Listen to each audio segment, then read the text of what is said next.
Hey guys, welcome back to the channel. This is a story about what if Naruto is left for dead by Kakashi Chunin exams. Before I start, please support for more amazing content and do consider subscribing to my channel and share this video with your friends.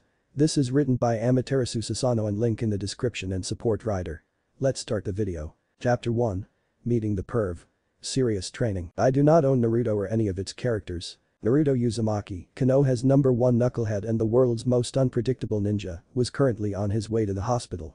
He wasn't injured or anything like that, he just needed to find his sensei, Kakashi Haddock. The reason Naruto is looking for Kakashi is simple. Naruto was competing in the chunin exams and after 2 parts were finished, he was able to fight in the preliminary round and he defeated Kiba Inuzuka in a rather unorthodox fashion. All of the competitors were given a month off to prepare for the finals and he needed help. His opponent was none other than Neji Hyuga.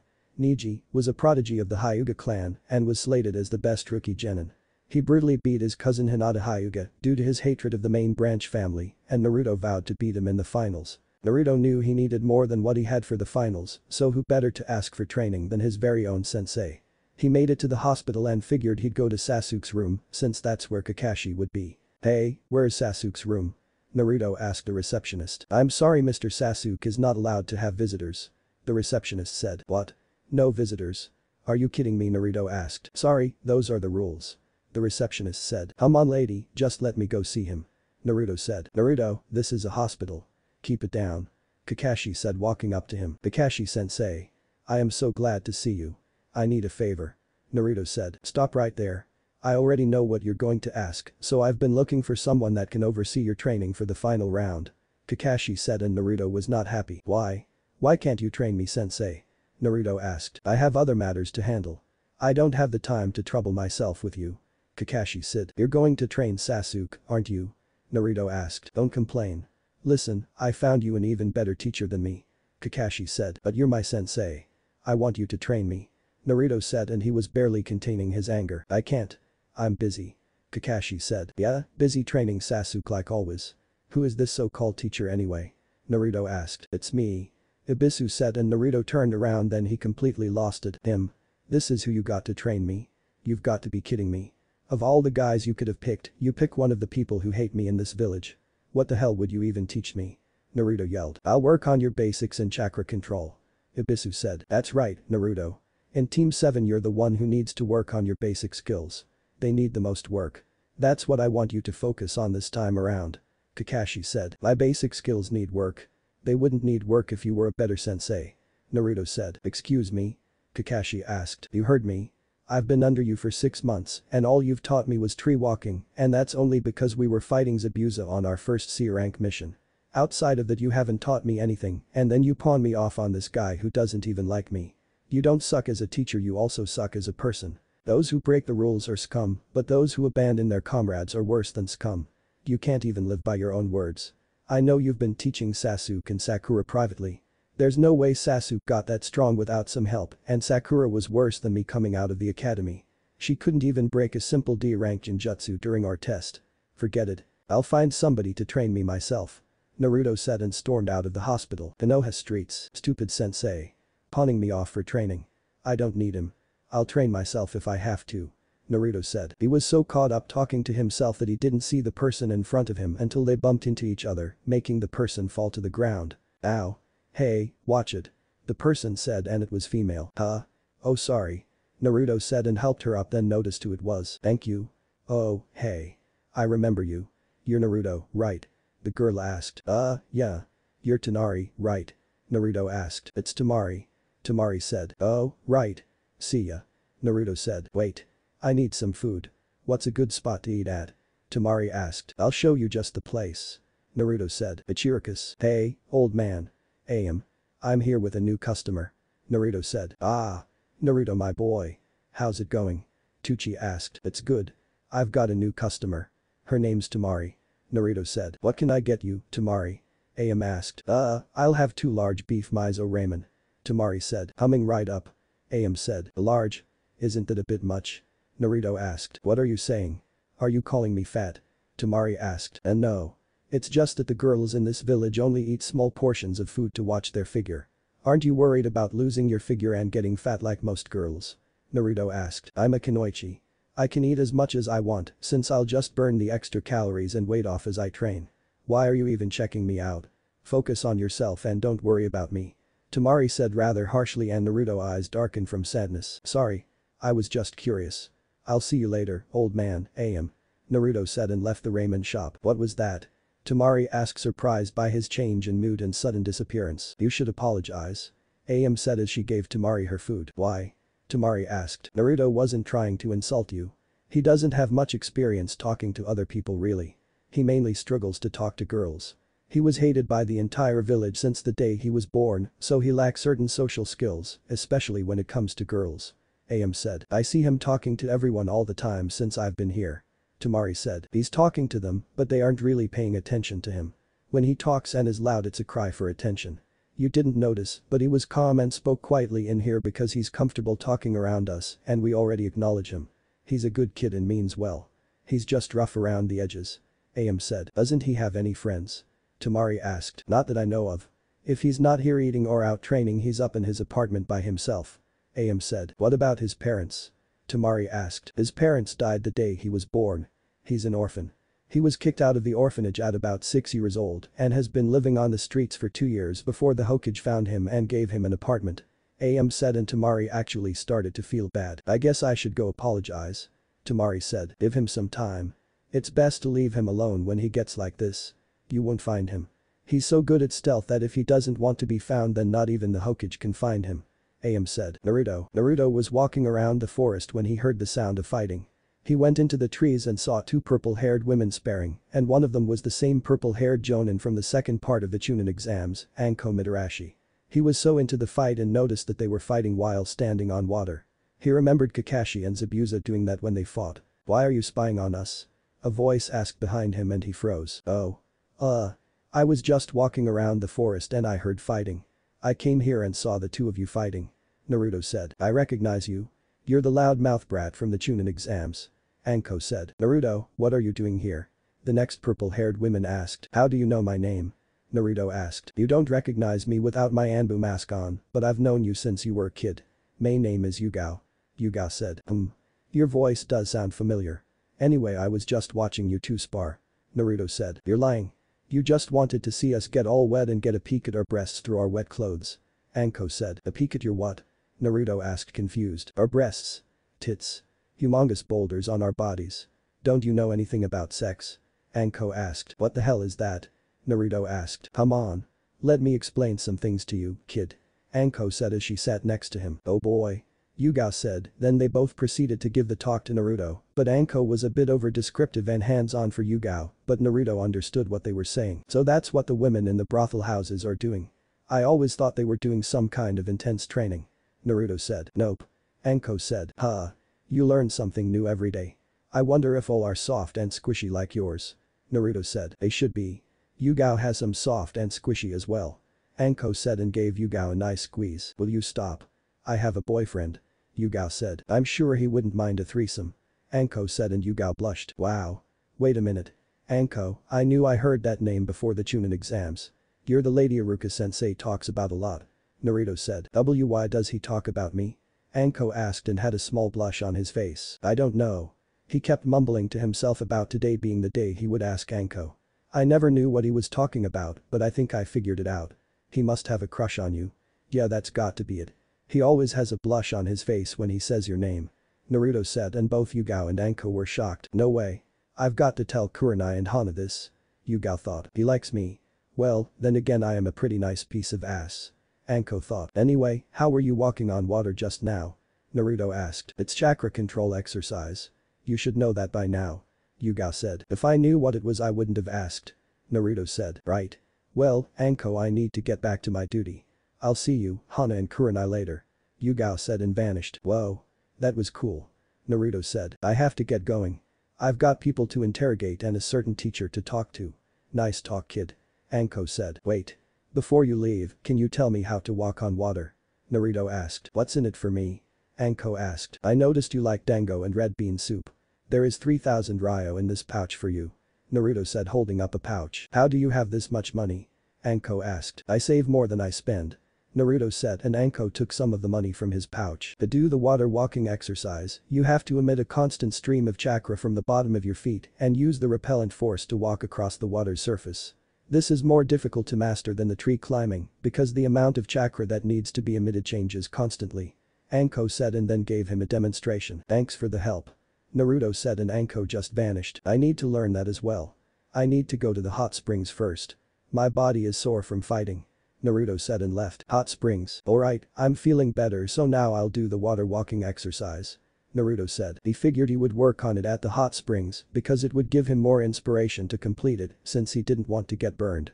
After about 50 tries and falling into the water 50 times, he was finally able to do it but for some reason he noticed his chakra was even harder to control properly for some reason. He was about to try again when he heard giggling. He looked up and saw a man peeping on the women's side of the hot springs. He walked up to him and tapped him on the shoulder. Go away. I'm creating a masterpiece. The man said. It's illegal to peek on the women in the hot springs. Naruto said. Go away kid. I'm busy. The man said. Fine. Don't say I didn't warn you. There's a pervert peeking through the fence on the women's bathhouse. Naruto yelled and they heard screaming. Kid. What did you just do? The man asked. Serves you right. Naruto said and walked away listening to the man getting beat up by a mob of angry women. That wasn't nice, kid. The man said as he appeared in front of him. What the hell? I really need to learn that jutsu. Naruto mumbled. Would you do that? The man asked. Because you're a pervert and you deserved it. Who are you anyway? Naruto asked. I'm glad you asked. The man said and summoned a toad then started to dance. I don't have time for this. Never mind. I need to get back to training for the chunin exam finals. Naruto said. The chunin exams? I remember when I took the chunin exams. Who's your opponent? The man asked. Neji Hyuga. The prodigy of the Hyuga clan. Naruto said. How about I train you? The man asked. What exactly would you train me in? Better yet, what's your name? Naruto asked. I am the one. Theon, the only, gallant Jiraiya 1/3 of the legendary Sannin. As for what I'll train in. Have you ever noticed a second chakra in your body? Jiraiya asked. If you're talking about the Nine Tails chakra, then yes. What else are you going to teach me? Naruto asked. I'll let you sign the Toad contract as well. Jiraiya said. What else? Naruto asked. Geez kid. What do you want to learn? Jiraiya asked. I only planned on training him on using the Nine Tails chakra and giving him the Toad contract. Jiraiya thought. How about some ninjutsu, taijutsu, and if you can help with my fuinjutsu? Naruto said. You know fuinjutsu? Jiraiya asked. Yeah. I'm only level 5 so it's going a bit slow for me. Naruto said. Level 5 at your age. That's great actually. We'll do all of that if you agree to what I want to teach you. Jiraiya said. Okay, but can we hold off on the contract signing until about a day or two before my training is over with? I have a month. Naruto said. Why wouldn't you want to sign it right away? Why wait to sign the contract? Jiraiya asked. Because what if I'm not worthy enough to sign the contract?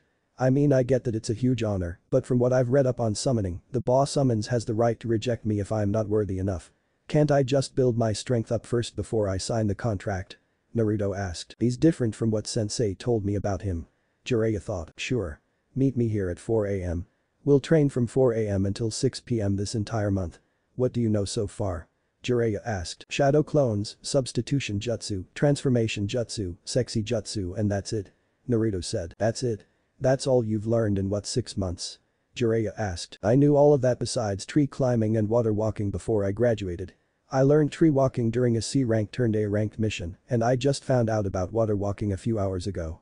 Naruto said. I see. Who is your sensei? Jiraiya asked. Kakashi Haddock. Naruto said. You should be way above where you're at now. I've noticed you completed the water walking, but you seem to have a problem with your chakra. Jiraiya said. I know. It's been harder to control ever since that stupid snake man hit me in the stomach during the second part of the chunin exams. Naruto said. Snake man. Lift up your shirt and channel chakra for me. Jiraiya said. Why? Naruto asked. Just do it or I won't train you. Jiraiya said. Alright. Alright. Sheesh. Naruto said and did as told. So this is the formula used to imprison the nine-tailed fox. A double tetragram seal with an 8-sided seal. That way, if any of the demon's chakra escapes the tetragram seal, it will be safely channeled into and suppressed by Naruto's own chakra. The fourth Hokage did this for Naruto's own protection. Since then, a 5-pronged seal had been added. An odd-numbered seal on top of an even-numbered seal. That it explains it. That's why his chakra and the demon's chakra are merging in an unstable way. I'm surprised he was able to master water walking with this seal on him. Jiraiya thought. So, what's wrong with the seal? Naruto asked. That snake man placed an odd number seal over an even numbered seal. Do you know what the five-pronged seal is? Jiraiya asked. No. I haven't gotten that far into sealing yet. Naruto said. Basically, when the five-pronged seal is placed on somebody, they have difficulty controlling their chakra. In your case your chakra became even more unstable due to the nine tails being inside of you. It caused both of your chakras to merge in an unstable manner. Jiraiya said. Can you remove it? Naruto asked. Of course I can. I am a seal master. Jiraiya said and then slammed his hand onto Naruto's seal. Five-pronged seal release. Jiraiya removed the seal from Naruto and he let out a silent yet by the look on his face, a painful scream. Naruto wanted to yell at Jiraiya, but he felt his chakra was a lot easier to use. A little warning would have been nice, but thank you. Naruto said. You're welcome. Now, onto our schedule. We'll be working on your speed, strength and tactics. I'll be having you wear weights to help as well so you can get some good results.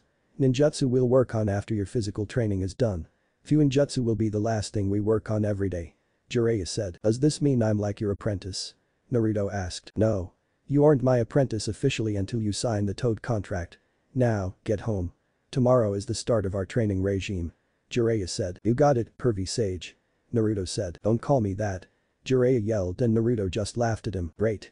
First Kushina called me that and now Naruto calls me that. Jiraiya thought. It fits perfectly. Naruto said and Jiraiya just sighed. One last thing, you need to get rid of that horrendous outfit. Jiraiya said. It's the only thing I was able to buy. I can't even fit it. It's like 2 sizes too big. Naruto said. Why is that the only thing you could buy? Jiraiya asked. Because the entire village minus a few hate me. I only get these that make me stand out and they're not really comfortable. Naruto said. Why didn't you tell the Hokage? Jiraiya asked. Because I don't trust him. He's a liar. Naruto said. Why don't you trust him? Hasn't he been taking care of you? Jiraiya asked. If you call living on the streets for 2 years before he finally did something taking care of me then no. That little orphan check I'm supposed to get barely covers my food and rent for that dump of an apartment he gave me. I'm grateful for it, but when Sasuke became an orphan and had to move out of the Uchiha compound, he was given a luxurious apartment. Naruto said. I see. Would you call him a liar? Jiraiya asked. Because he is. I asked him if he knew my parents and he lied to my face telling me no. When I asked him again he told me it's pointless to worry about that. I know he's lying because whenever he lies, he takes a long inhale of his pipe and turns away from the person before speaking. Another thing, I asked him for help in the academy since none of the teachers would help me with the clone jutsu and he said he couldn't help me because that would be showing favoritism, but he gave the okay for Sasuke to have private tutors when he asked. Naruto said. Don't you think you can give him some slack? I mean he is the Hokage. Jiraiya said. The same Hokage that passed law saying if anyone was to harm me for being a Jinchuriki that they would be put to death. Yeah. I've been beaten so many times by ninja and civilians that it's impossible to count. I had to find out from a rogue teacher that I had the 9 tails in me after he lied to me every time I was in the hospital clinging to my own life, asking him why people hated me. Naruto said and as he was ranting his eyes changed. What the hell kind of dojutsu is that? Minato and Kushina never had one. Jiraiya thought. I'll talk to Hiruzen-sensei about all of this. He was supposed to be taking care of you for me. Jiraiya said. For you? Who are you exactly? Naruto asked. I can't tell you that, but I did know your parents. Jiraiya said. Who are they? Naruto asked. Let's make a deal. After the chunin exams are over with and if you become a chunin, I'll tell you who I am and who one of your parents were. Deal? Jiraiya asked. Deal? Naruto said. Now, what's up with your eyes? Jiraiya asked. What do you mean? Naruto asked. What do you see right now? Jiraiya asked. I see your chakra flowing and I feel like I can do something else, but I'm not sure what it is. Naruto said. Stop channeling chakra to your eyes. Tomorrow we'll see what else the eye of yours can do. Now, I need to go talk to the Hokage about some stuff. I'll see you tomorrow morning kid. Jiraiya said and vanished. Damn it. I should have had him show me how to do that first. Naruto said and walked away. Hospital. Hey Shikamaru. What are you doing here? Naruto asked. I was visiting Choji. What about you? Shikamaru asked. I'm here to see bushy brows. Naruto said. I think I'll join you. Shikamaru said. They walked to Lee's room only to see Gaara trying to kill Lee. Shikamaru used his shadow possession jutsu to hold Gaara and Naruto hit Gaara with a strong punch to the face that hurt Shikamaru as well. What the hell are you doing in here?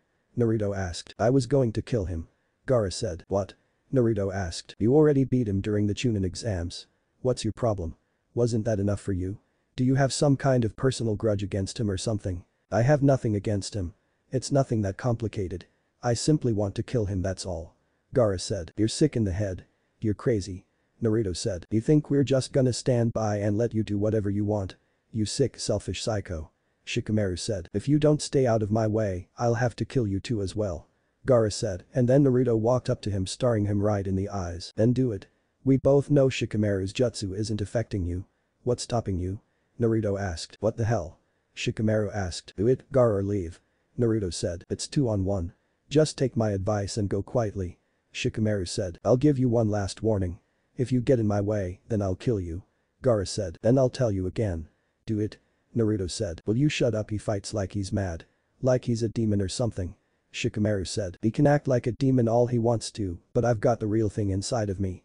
Naruto said. You idiot. Leave this to me. What's the point of getting him mad? Shikamaru asked. A demon, huh? My demon is as real as yours is. From my birth, my upbringing was not what most people would consider a happy one.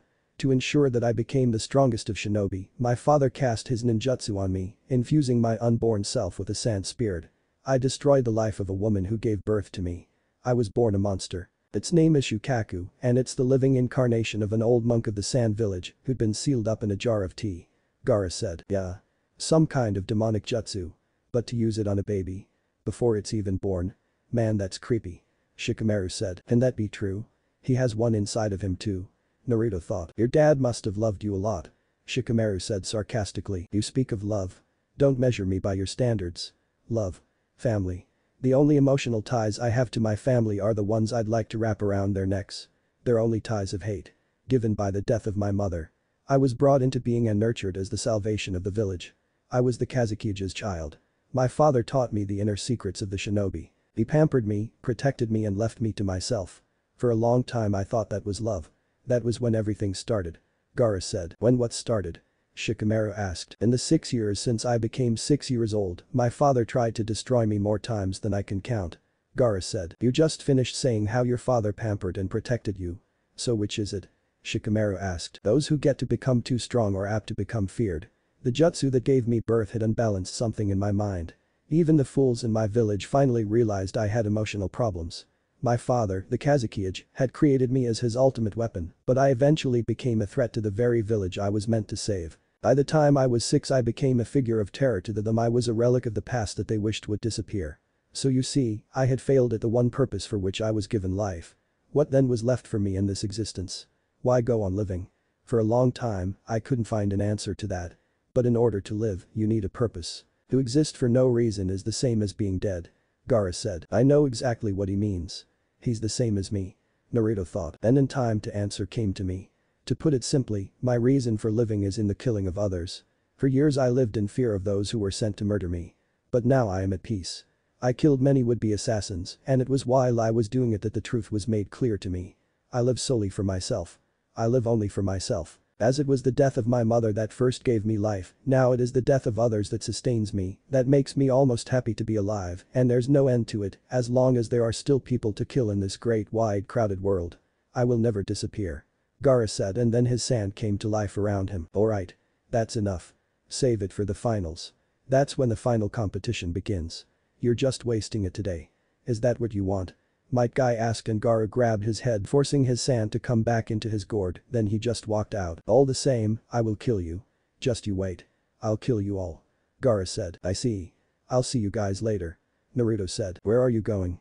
Shikamaru asked. I need to get some sleep. My teacher is meeting me at 4 AM to start training for the finals.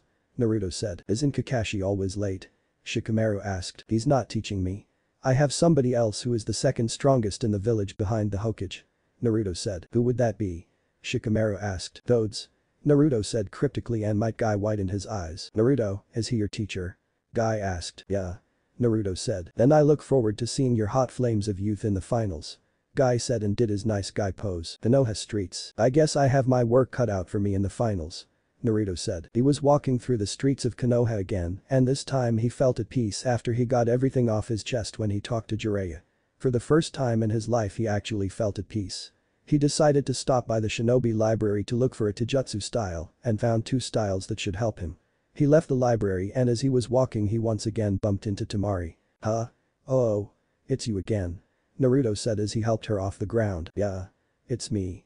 Don't you ever watch where you're walking? Temari asked. I do, but it's a peaceful night and I've got some stuff off my chest with my teacher for the finals, so I just felt at peace. Naruto said. I see. So, what's with the scrolls? Temari asked. For my training. Naruto said. What kind of training? Temari asked. Brutal training. Can I help you with something? I have to meet my sensei at 4 AM and it's already 9 PM. Naruto said. Listen, I'm sorry about what happened earlier at the ramen shop. I didn't mean to come off so harshly to you. I just thought you were being rude on purpose. The girl that works there, AM, told me you don't have much social skills, let alone skills talking to girls. Let's start over. I'm Temari and I like your hair. Temari said, holding out her hand. Oh. I'm Naruto and I like your tits. Naruto said. My what? Temari asked with a blush. Your tits. I thought girls liked being complimented on their bodies. Naruto said. We do, but that's not something you say to a girl if you're just meeting her. Temari said. Really? Anko didn't tell me that when she gave me the talk. I'll have to remember that. Naruto said. Wait. You just had the talk today? Temari asked. Yeah. I didn't even know what that was. Anko and Yugao explained everything to me. Anko even went into great detail. I think I have a better understanding of things now. I didn't insult you, did I? Naruto asked and Temari just sighed. No. If you were another person I would have hit you with my fan, but I know you struggle with interacting socially, so I let it slide. Next time, compliment a girl on her looks or something. Temari said. Right. Well, see ya. Naruto said and started to walk away. Wait. I'm kind of lost. Can you walk me back to the Golden Leaf Hotel? Temari asked and Naruto froze. I'm not allowed in that part of the village. You'll just have to find somebody else to help you. Naruto said. Why not? Temari asked. Because they hate me. Naruto said. Why? Temari asked. I can't talk about it. I'll see you at the finals, Temari. Naruto said and walked away. Yeah. I'll see you at the finals. Temari said and sighed. If only he knew. Temari thought sadly. Next day. Alright, pervy sage. What's first? Naruto asked. Stop calling me that. Anyway, first thing first. I'm going to play some resistant seals on you. Jiraiya said. What are those? Naruto asked. They're like weight seals, but different. They'll make it harder for you to move and won't stunt your growth even more than it already has been stunted. Jiraiya said and placed resistant seals on Naruto's arms, legs and his chest. Hey. What's that supposed to mean? Naruto asked. You're what, 13? You're the size of a 10-year-old. We'll be working on changing your diet and getting you better nutrients. You can't eat ramen every day all day. I know it's not your fault, but I'm going to get you right. Another thing, you are to not release the resistant seals while we are training. You're way behind in training, so I'm going to push you harder than you can imagine. Now, when the library opens I want you to go and get you some taijutsu scrolls you want to learn. Jiraiya said. Already done. I grabbed 2 yesterday, but I want to mix them together to create a single style. Naruto said and gave Jiraiya the scrolls. That's good. Now, to make these even deadlier I'm going to work on your speed quite a bit. As for ninjutsu, I want you to channel chakra into this paper. Jiraiya said and pulled out a piece of paper. Why? Naruto asked. It's chakra paper. It'll tell us what element you have to learn elemental ninjutsu. If your element is fire the paper will burn. Water, the paper will become damp. Earth, the paper will crumble. Wind, the paper will split in half. Lighting will cause the paper to wrinkle. Jiraiya said. Cool. Naruto said as he channeled chakra into the paper. The results were shocking and Jiraiya had his jaw on the ground. The paper split into 4 pieces. One was ripped to shreds. Another became so damp that it deteriorated. One caught on fire and the last one turned to ice. What the hell? Do it again. Jiraiya said and gave Naruto another piece of chakra paper, then got the same results. Is that bad? Naruto asked. No. It's a shocker. Jiraiya said. Sweet. So, when do we get started? Naruto asked. Right now. The first week we'll be working on your speed and taijutsu. Next week is when we will work on everything combined. Jiraiya said. Huh? So that's where I put my old kunai pouch. Naruto said. What? Jiraiya asked. Nothing. My old kunai pouch was under a floorboard in my apartment, but how do I know that? I'm standing right here. Naruto said. Did you leave a shadow clone at home? Jiraiya asked. Yeah. I had some of them clean the apartment for me. Naruto said. I'll tell you the secret to shadow clones. Whenever one of them dispel, the original gets their memories. Tobirama Senju created that jutsu for spying purposes. Jiraiya said. Sweet. Wait, if I can gain their memories, can't we use them for my training? Naruto asked and Jiraiya just looked him. Why the hell didn't I think of that? Okay, make 60 shadow clones. I'll send a shadow clone with each group of 20 to get you started on elemental training. While the clones work on your ninjutsu and fuinjutsu, we'll be sparing every day until the final 2 days of training. I want you to sign the Toad contract still. Jiraiya said. What about the Nine Tails chakra? I thought we were gonna work on that as well. Naruto said. I've changed my mind. I'm going to boost your skills first and we'll worry about that some other time. Now, I want you to run 50 laps around the walls of Konoha. After that we'll start on your Taijutsu. Jiraiya said. You got it, pervy sage. Naruto said and dragged his feet to start running. I hate that name. He's gonna be something special. He may even surpass you Minato quicker than you'd hope if he keeps this up. Jiraiya thought and started looking at the scrolls Naruto had. Muay Thai and Kaiosho Jutsu. He seems to be eager to take Neji on using Taijutsu. He should know that fighting a Hyuga in Taijutsu is suicide since they can seal off your chakra points. That must be why he has Kaiosho Jutsu in here. He must want to make Neji feel what others feel when they fight a Hyuga. Neji may block off Naruto's chakra points, but he'll still be able to fight. However, if Naruto strikes certain pressure points on Neji, then he won't be able to use that body part until the effects wear off. Smart plan. Jiraiya said and then a smaller scroll fell out. 7 heavenly breaths. Jiraiya thought and then read it making his eyes go wide. I don't even think Naruto knows he grabbed this scroll. The way this is explained it's almost exactly like the 8 inner gates that Might Guy uses. I heard a kid named Rock Lee can also use the 8 inner gates up to the 5th gate and he's only been a genin for a year. These are tough but easier to use than the 8 inner gates. If Naruto fights this Gaara kid I've heard about then he'll need something like this to give him a bit of help. I won't have him do this, I'll have some of his shadow clones tested out first and then have him do it. Jiraiya said. 28 days later. Alright, Naruto. It's time to sign the Toad contract. Jiraiya said and placed the scroll on the ground. How do I sign it? Naruto asked. Bite your thumb and sign it with blood. After you sign it make sure you place blood on each of your fingertips and place them under your name. Jiraiya said and Naruto did that. Now what? Naruto asked. Now, bite your thumb and do these hand signs to summon a toad. Make sure you use some chakra as well. Jiraiya said and Naruto went through the hand signs. Summoning jutsu. Yo. Name's Gamakichi. Nice to meet you. Gamakichi said and he was a small orange toad. Not bad for a first summon. Jiraiya thought. Try it again, but this time use as much chakra as you can. We've been working on your chakra control a lot during training, so you should be able to summon the boss toad or warrior toad. Jiraiya said and Naruto did it again. Summoning jutsu. Jiraiya. A loud voice boomed. Of course he summons Gamabunta. Jiraiya thought. Yes, Gamabunta. Jiraiya said as he hid behind a rock. Why the hell did you summon me? I don't see a fight going on. Gamabunta said. I didn't summon you. He did. Jiraiya said, pointing to Naruto who was on his head. Nice to meet you, Chief Toad. The name's Naruto Uzumaki. Naruto said. You actually want me to believe this runt summoned me? Gamabunta said. It's true, Pops. I saw the whole thing. Gamakichi said. Amakichi. What are you doing here? Gamabunta asked. A new guy summoned me before you. I say we let him keep the contract. Gamakichi said. He was able to summon me on his second try. Not even Jiraiya or the 4th Hokage was able to do that. Gamabunta thought. Fine. You may keep the contract, but do not summon me unless you are in a battle and require my help or if you have barrels of sake. Gamabunta said. Sake. Wait, I think I have some of that stuff. Naruto said and pulled out 6 storage scrolls revealing 50 barrels of sake. I like this kid already. Gamakichi, we're leaving. Gamabunta said. See you, Naruto. Gamakichi said and they left with the sake. Now what, pervy sage? Naruto asked and Jiraiya just stood there pouting. Let's go over everything you've learned this past month. Jiraiya said. Well, we went through about 50% of both Taijutsu scrolls, but you said my new speed makes up for the incomplete fighting styles. My ninjutsu is good, but I don't know any ice ninjutsu yet. Fuinjutsu I'm halfway through level 6 now. Jinjutsu we found out is useless against me when I have my Taijutsu activated, but without it I can break up to high C rank Jinjutsu. Oh, and you taught me some of those 7 heavenly breath techniques. List of the ninjutsu you've learned. Jiraiya said. Shunshin, fire style. Fireball jutsu, fire style. Demon lantern, fire style. Dragon flame caterwall, fire style. Firefox, water style. Ripping torrent, water style. Water beast, water style. Try water dragon jutsu, water style. Water dragon jutsu, shuriken shadow clone, kunai shadow clone, wind style. Gale palm, wind style. Great breakthrough, wind style. Spiraling wind ball. Where would you rank my overall skill? Naruto asked. I'd put you at about mid to high chunin now overall. Jiraiya said. Where would you put me before we started to train? Naruto asked. Low genin. I'd say that because of your skill in using the shadow clones. You've come a far way in a month. Now, the next 2 days are for you to do whatever you want. Good job. Jiraiya said. Thanks, pervy sage. Naruto said. Don't call me that. Jiraiya yelled and Naruto just laughed at him. Hey, pervy sage. How fast am I now?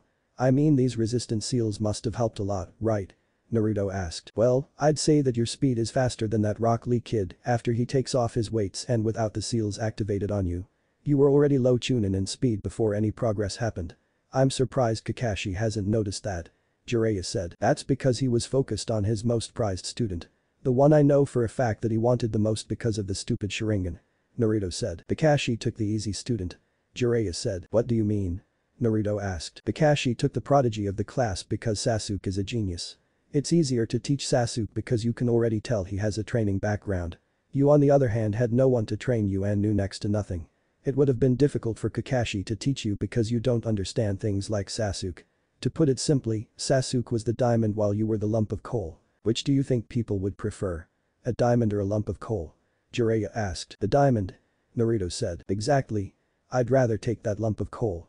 I did have a diamond before that needed polishing, but I'd still take a lump of coal. Jiraiya said. Why? It's not worth anything. Naruto said. Not at first it isn't, but if you put that lump of coal under enough pressure and polish it enough, you might just end up with a diamond. Inside every lump of coal there's a diamond waiting to get out. Jiraiya said. So, were you the diamond in your team? Naruto asked. No. I was the lump of coal. I was like you until I met the toads and started to train under them. As you know, Orochimaru was on my team. He was the diamond on my team along with my other teammate. Like you, I also learned through trial and error. Look at me now, I'm one of the legendary Sannin. Jiraiya said. Are you the strongest? Naruto asked. I'd like to say so. As you know, I am a spy master and I do go on missions. I have to make sure my skills are always sharp and on point. I know one of my teammates hasn't trained in decades and Orochimaru has his own evil thing going, so he probably still trains a bit. Jiraiya said. So it's a toss-up between you and Orochimaru for the title of strongest Sannin. Naruto said. I didn't say that. Jiraiya said. Yeah, but you also didn't say either of you were stronger. I mean if the third member of your team hasn't trained in months, then it's obvious you or Orochimaru would be the strongest. Naruto said. Who do you think is the strongest between you and your teammates? Jiraiya asked. Well, me of course. Naruto said. Why? Sasuke's the prodigy of your team, isn't he? Jiraiya asked. Yeah, but I noticed even the simplest training I did would put Sasuke on edge since I was closing the gap between us quickly. I mean he had Kakashi helping him privately, but I was able to make him work for it if he wanted to beat me. I mean look at everything you taught me. Taijutsu, ninjutsu, breaking genjutsu, fuinjutsu, and you even worked on my speed while not neglecting my power. If Sasuke is fighting Gaara, then Kakashi must be working mainly on his speed to get around his sand or give him some kind of attack that can pierce through his sand. Naruto said. His ability to think logically has gotten better over this month. Jiraiya thought. Now, what about your other teammate? Jiraiya asked. What about her? Naruto asked. Why isn't she the strongest? Jiraiya asked. She's the strongest book-wise, but that's it. She barely trains, all she does is follow Sasuke around like a lost puppy, she worries more about her overall appearance than her skills, and when she does train she does the bare minimum, then gets an attitude with me if I ask if she wants to train together. Naruto said. If you make chunin, then what will you do? Jiraiya asked. Train to become Jonin. After that train to become the Hokage. Change the village up a bit because quite honestly it sucks. Naruto said. How does it suck? Jiraiya asked. First off, the academy is basically pointless if we don't do test scenarios. I mean after 4 years all you need is the basic 3 jutsus to graduate, that's stupid. Then on top of that, the red light district needs to be fixed, but nobody is doing it. The orphanages are in horrible condition and we only have one ninja school, which is stupid because not everyone lives close to the academy. Naruto said. Why didn't you tell the Hokage? Jiraiya asked. He already knows, but he lets the civilian council walk all over him and he claims he's just an old man that can only do so much. Naruto said. You've got some good points. However, the civilian council does have power, you know. Jiraiya said. Last time I checked this was a ninja village. The orphanage I can understand, but why are they meddling in ninja affairs like the academy and missions we get? We both know the civilian council is corrupt, but the old man is just too lazy and scared to do anything about it. Naruto said. How do you know all of this? Jiraiya asked. You'd be amazed at what I can do if I decided to actually get serious about sneaking around.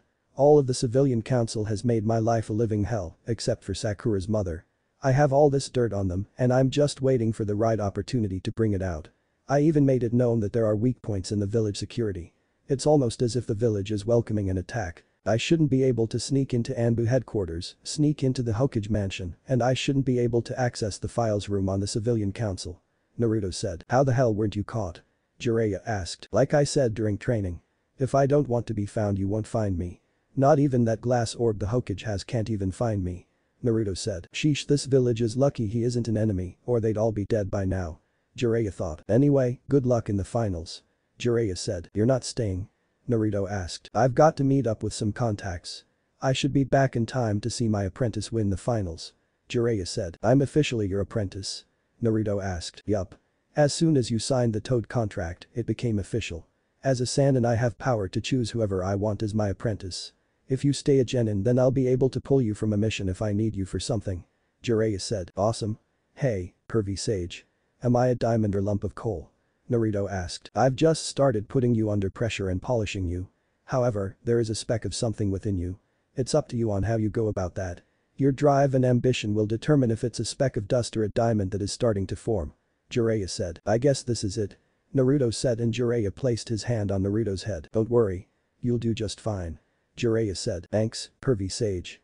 Naruto said. Don't forget to wear the new clothes you got.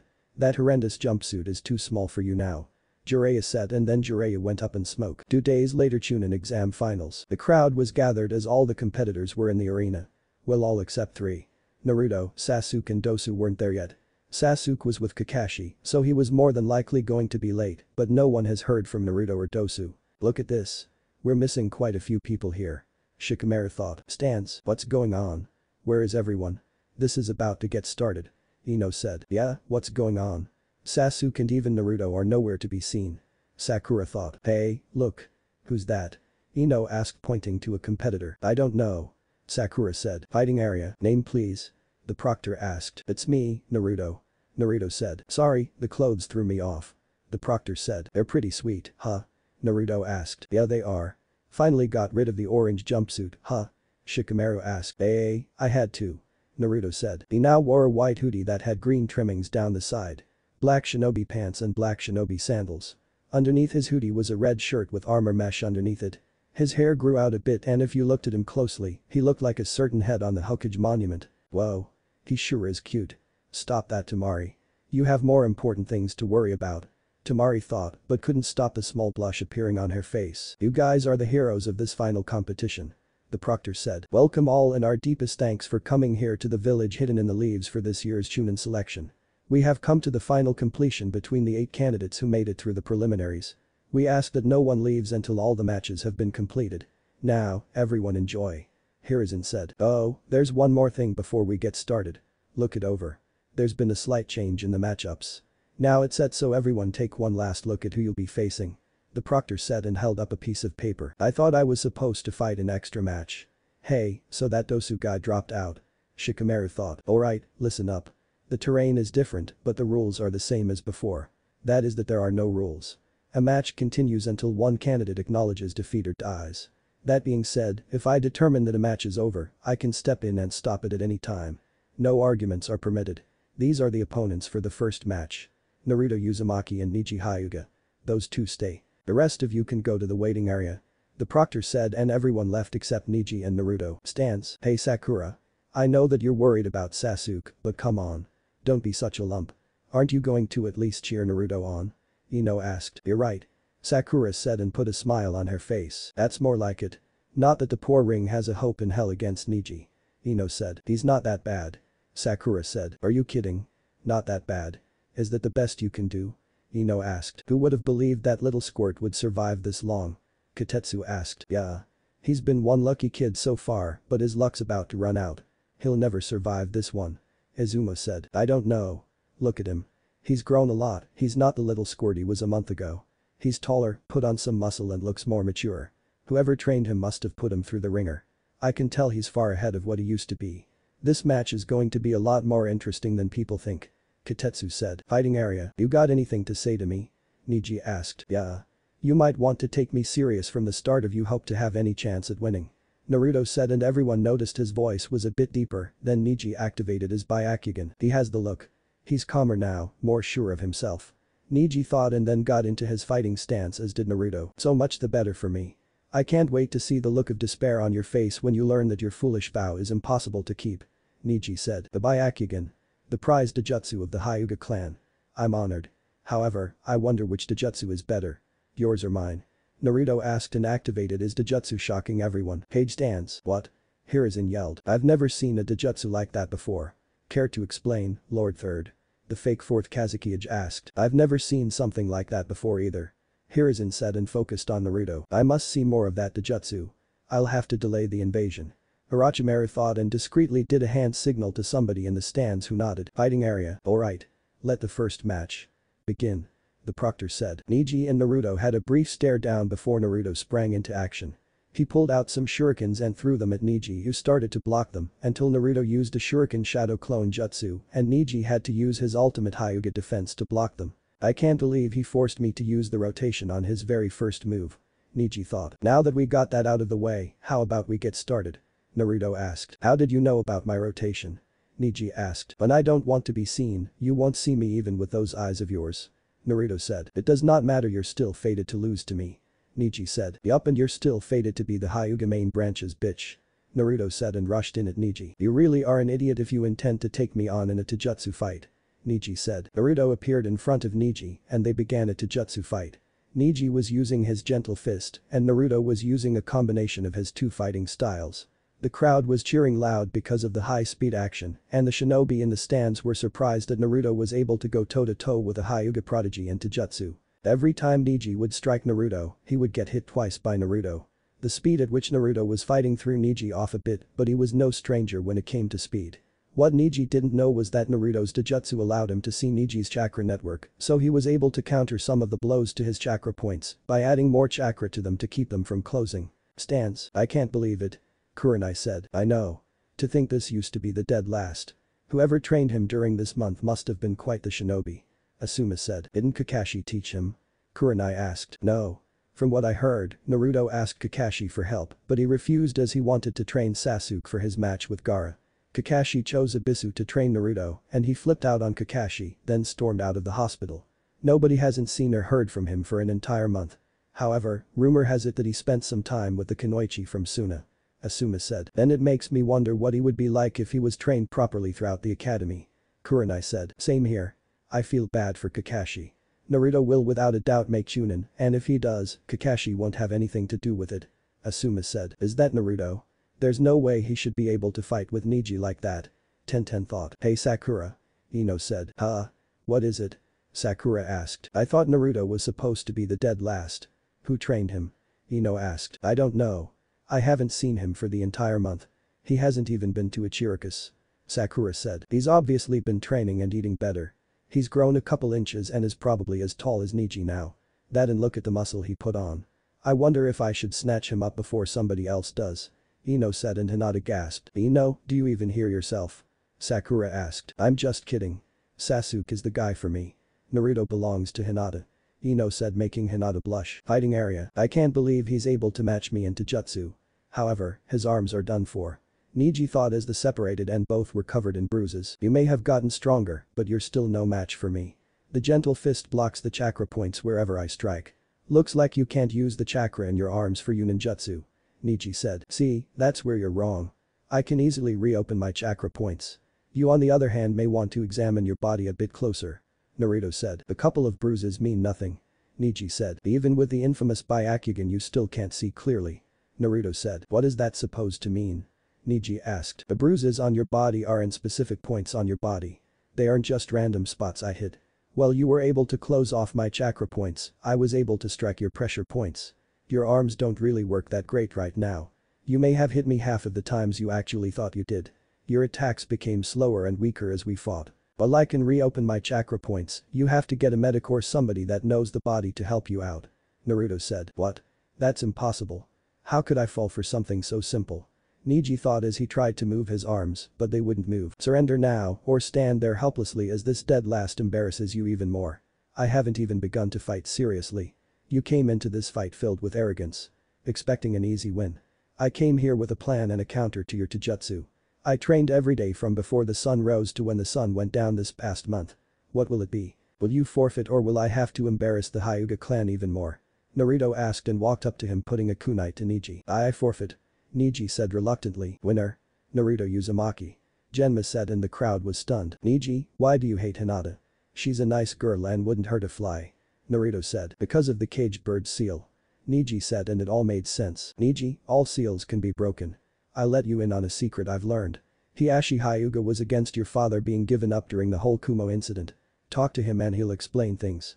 The clan head isn't the problem in your clan, it's the council. Hiashi has the power to abolish the caged bird seal. I'm sure Hinata would like her cousin back in her life. Naruto said and tapped Neji on his pressure points. What did you do? Neji asked as he was able to move his arms again. I undid the damage to your pressure points. Naruto said. How did you change so quickly in a month? Neji asked. I'm a lump of coal being put under pressure. Naruto said and walked away leaving Neji confused. Stance. Whoa. He just took down Neji without a problem. Tenten said. It's like he's a completely different person. Sakura said as she watched Naruto go up to the fighters area. Did we miss Neji's match? Rock Lee asked as he arrived with Might Guy. Yeah. It's over.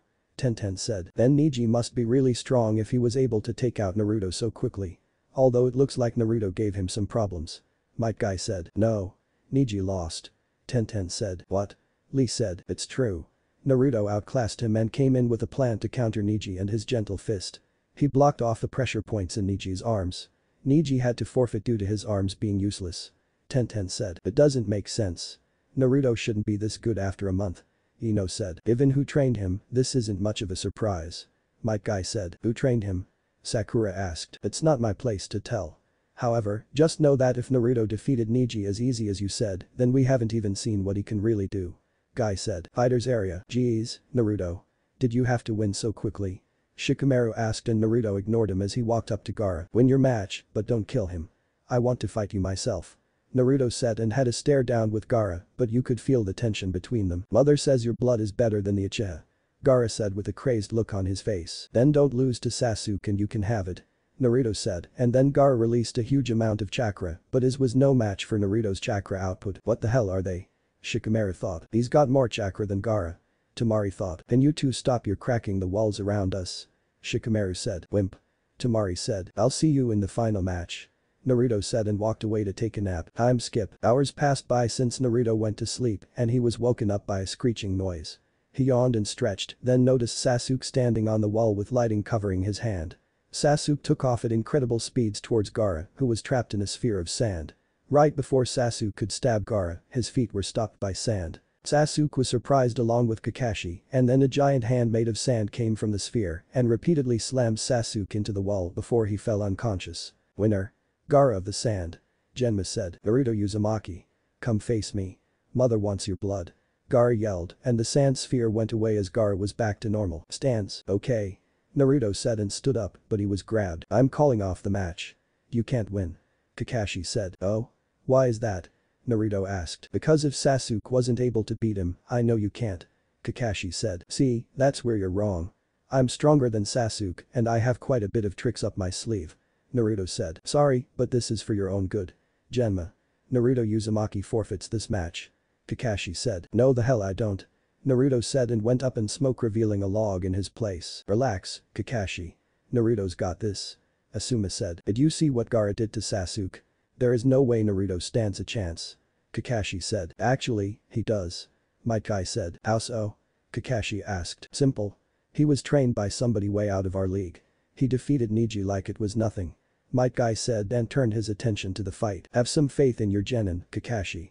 Kurenai said. Fighting area. Gaara vs Naruto. Begin. Chapter 2. The invasion and family revealed. I do not own Naruto or any of its characters. Naruto vs Gaara. Begin. Ninja art. Shuriken shadow clone. Naruto unsealed 2 large shuriken and threw them at Gaara, who watched as they went from 2 shuriken to about 16. Gaara used his sand to protect himself from them and wasn't ready for the exploding kunai that Naruto snuck in there. The kunai exploded and sent Gaara flying to the wall, but he was saved by his sand. So the sand acts on its own. Naruto thought. Fire style. Fire caterwaul. Naruto expelled several dragon-headed fireballs from his mouth to cover the front, left and right side of Gaara.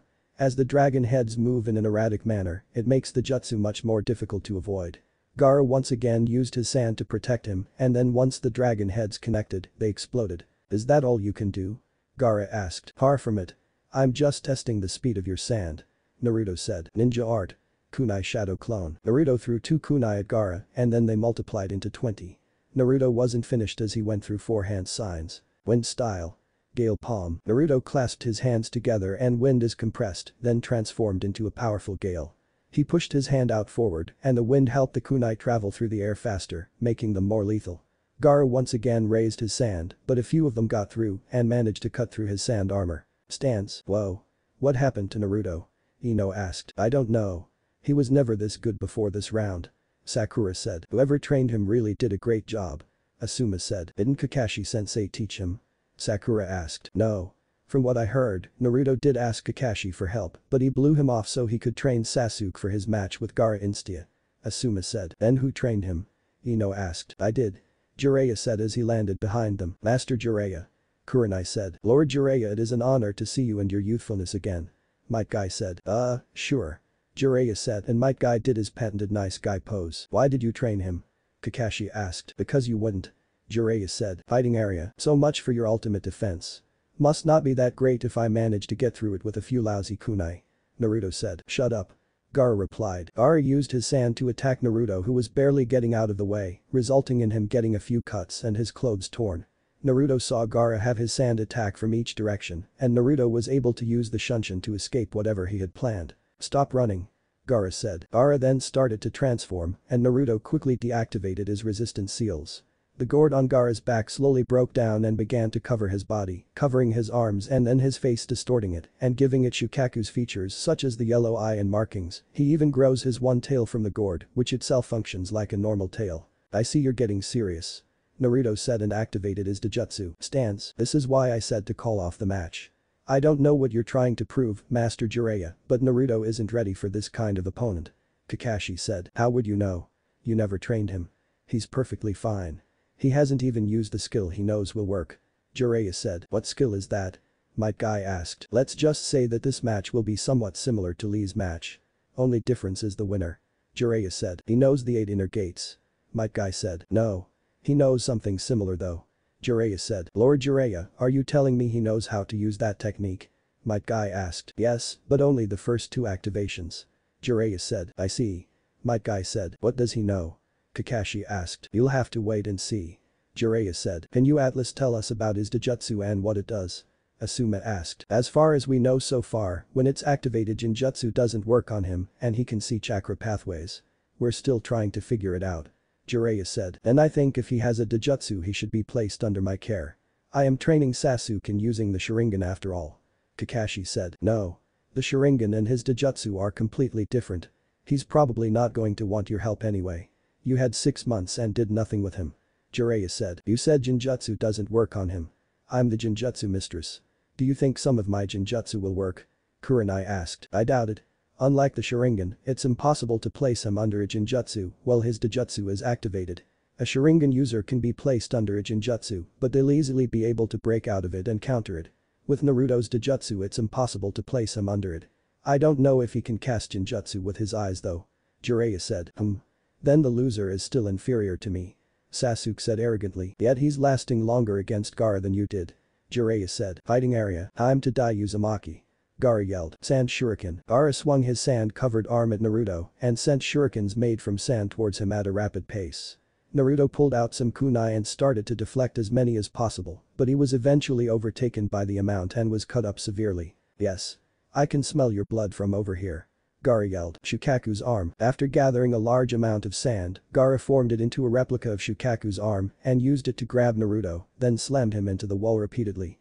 Naruto was lucky enough to cover his body in a layer of chakra, so the damage was significantly lessened from Gaara's assault. After a few seconds of slamming Naruto into the wall, Gaara released Naruto and watched him fall to the ground. Don't tell me you've given up already. Make me feel alive Naruto Uzumaki. Gaara yelled. Water style. Triple water dragon jutsu. Naruto quickly went through hand signs and formed 3 dragons made of water from the air and launched them at Gaara, who used his sand to protect him. Naruto didn't stop there because he went through more hand signs. Water style. Ripping torrent. Naruto created water that spirals in the palm of his hand and fired it at a high speed towards Gaara, who once again used his sand to protect him. The collision sent water and sand everywhere in the fighting area. I wish I knew a lightning jutsu right now. Naruto thought. Naruto threw 2 exploding kunai at Gaara and watched as they landed right in front of him. Gaara tried to use his sand to protect him, but to his horror it was moving too slow and he was hit with the explosion. If it weren't for him being transformed he most likely would have died. The smoke cleared after Naruto used the wind style. Great breakthrough and Gaara was standing there badly burned with a horrified look on his face. Mother. My sand. It failed to protect me. Gaara said. Of course it did. The sand is too heavy to move at the speed it usually does. That's why I used water ninjutsu on you. That sand is useless right now. Naruto said with a smirk. Damn you Uzumaki. Gaara yelled. Gaara allowed the sand to cover his entire upper body, with only his feet remaining uncovered. While his facial features still remain slightly human, both his eyes resemble Shukaku's with the same markings around its body. Naruto noticed that the kanji remained on Gaara's head. Stance, what the hell is that? Ino asked. Seems like Naruto is really pushing Gaara to his limits. Jiraiya said. Do you still think he can handle it? Kurenai asked. Absolutely. Naruto has the best chance at beating Gaara even without my training, and you four know why. Jiraiya said. Can he use it? Asuma asked. Probably. He said during training that he's used it quite a few times, but only when he's overcome with rage. However, he shouldn't have to use it. He wanted me to train him so he wouldn't have to rely on it all the time. Jiraiya said. I see. You wouldn't mind if I trained him sometime, would you? He's the only other person I know in Konoha that has a wind chakra nature. Asuma said. It's up to him. Although I'll recommend him to you since I'm not an expert on wind chakra nature, since it's so rare. Jiraiya said. Does he know any wind jutsu other than the one he just used? Asuma asked. He knows a few of them, but I don't think they're as strong as they should be. Jiraiya said and then looked over at Temari and Kankuro who were looking nervous. I can't believe it. He's hurting Gaara. Temari said. He's close to releasing Shukaku. Kankuro said. Why hasn't the Kazekage given the signal yet?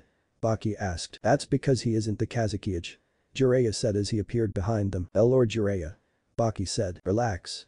We already knew about the invasion weeks ago. Jiraiya said. Why aren't you attacking us? Baki asked. Because you're following orders from Orochimaru. A few days ago, a few of my spies found the body of the Kazekage in the desert and he had a stab wound through the heart from a blade covered in a specific poison.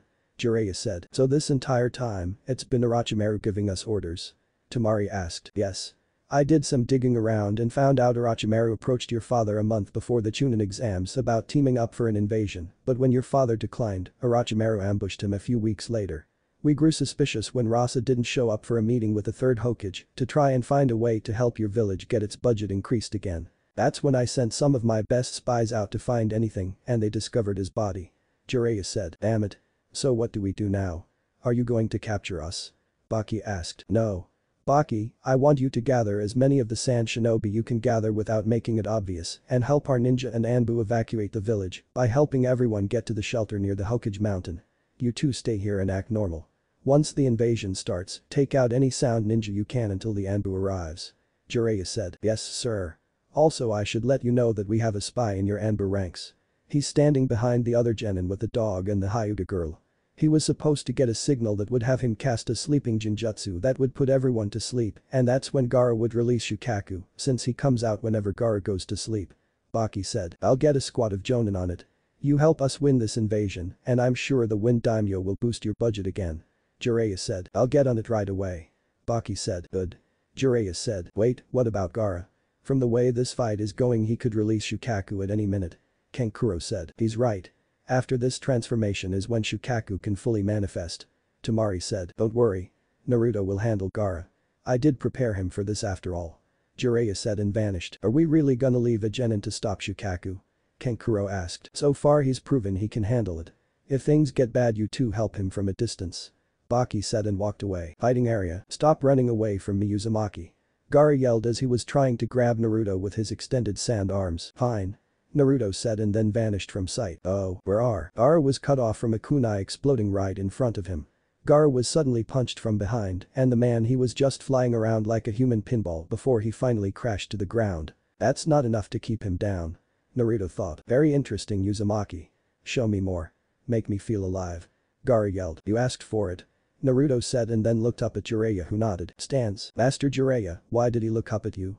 Kurenai asked. Because he's ready to let loose. Jiraiya said. Is he finally about to use it? Might Guy asked. Yes. Jiraiya said. Lee, Tenten, Niji. I want you all to pay close attention to what Naruto is about to do. Might Guy said. What is he about to do? Niji asked. Something similar to what Lee did against Gaara. Jiraiya said. A technique that is similar to the 8 inner gates. Might Guy said. What's it called? Tenten asked. Fighting area. I hope you don't regret this, Gaara. Naruto said. 7 heavenly breaths. First activation. The first activation caused Naruto's eyes to turn completely white and his body gave off a yellow aura, though it seemed that it was starting to take after the color of Naruto's chakra.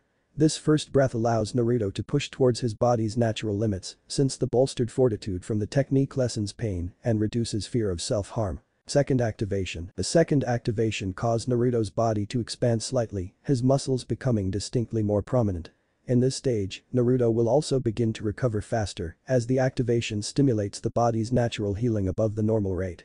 Add in the healing ability he gets from the 9 tails, he's basically indestructible. Third activation. The third activation caused Naruto's skin to turn red, much like when the gate of life is opened. In this stage Naruto can begin to push beyond the body's natural limits in lesser amounts, as the further bolstered natural recovery can largely null the damage that would otherwise occur. Before Gaara could yell again, Naruto vanished and destroyed the ground where he was previously standing. All Gaara felt was pain on his chin and noticed he was up in the air, then he was knocked down to the ground. Lunar Barrage. Once Gaara stood up, Naruto punched Gaara in the gut and released a pulse of chakra from his fist to increase the power of the punch. Upon inflicting the punch, Naruto took advantage of the Gaara's dazed state by following up with a fury of rapid untraceable punches. The punches that make up the barrage are not random, but are carefully thought out. Each one has the purpose of conditioning Gaara into reacting a certain way and forced him to leave himself open for another type of punch. This is why Gaara found it difficult to escape. Naruto ended the combo with a very powerful punch to Gaara's stomach, inflicting a lot of damage and sending rocketing back at very high speed, crashing into the wall. Stance. Holy shit. Tenten whispered. That was the most youthful thing I have ever seen in my life. Lee said. Why couldn't I copy his movements? Sasuke thought. Kakashi, I want that technique.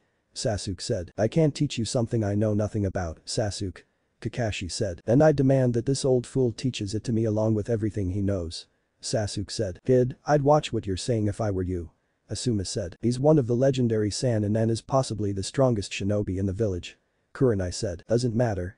I will be waiting for him to show up at training ground 7. Sasuke said arrogantly. Kid, I'm not teaching you.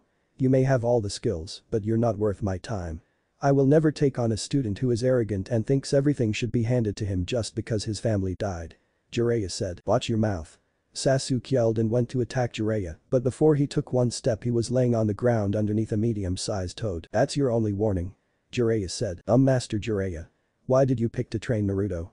I mean he had no skills or anything other than the shadow clone jutsu. Sakura said. Because he's a lump of coal. Jiraiya said. What does that mean? Sakura asked. Which would you rather have, a lump of coal or a diamond? Jiraiya asked. A diamond of course. Sakura said. Yeah. Anybody with a brain would take the diamond over some lame piece of coal. Ino said. True, but what if that lump of coal turns out to be an even better diamond than the one you picked out? Jiraiya asked. I don't get it. Ino said. Don't worry, not many people do. Like I told Naruto, I would take that lump of coal and turn it into a diamond. Lee for instance is also a lump of coal. Like Naruto he is also being put under pressure and polished. Jiraiya said. Fighting area, that should keep you quiet for a while. Naruto said as he deactivated the 7 heavenly breaths and once the smoke cleared, Gaara was back to normal barely conscious. Winner. Naruto Uzumaki. Genma announced. Mother. You didn't protect me. You promised you'd always protect me. Gaara yelled. After Gaara was finished yelling, he released a huge amount of chakra, so Naruto gave him a chakra-enhanced kick, sending him flying out of the stadium. Temari and Kankuro nodded at each other before quickly leaving, giving chase to Gaara to try and stop him from releasing Shukaku. Before anybody could enjoy the moment completely, an explosion was heard from up near the cage booth and then Sound Ninja started to attack.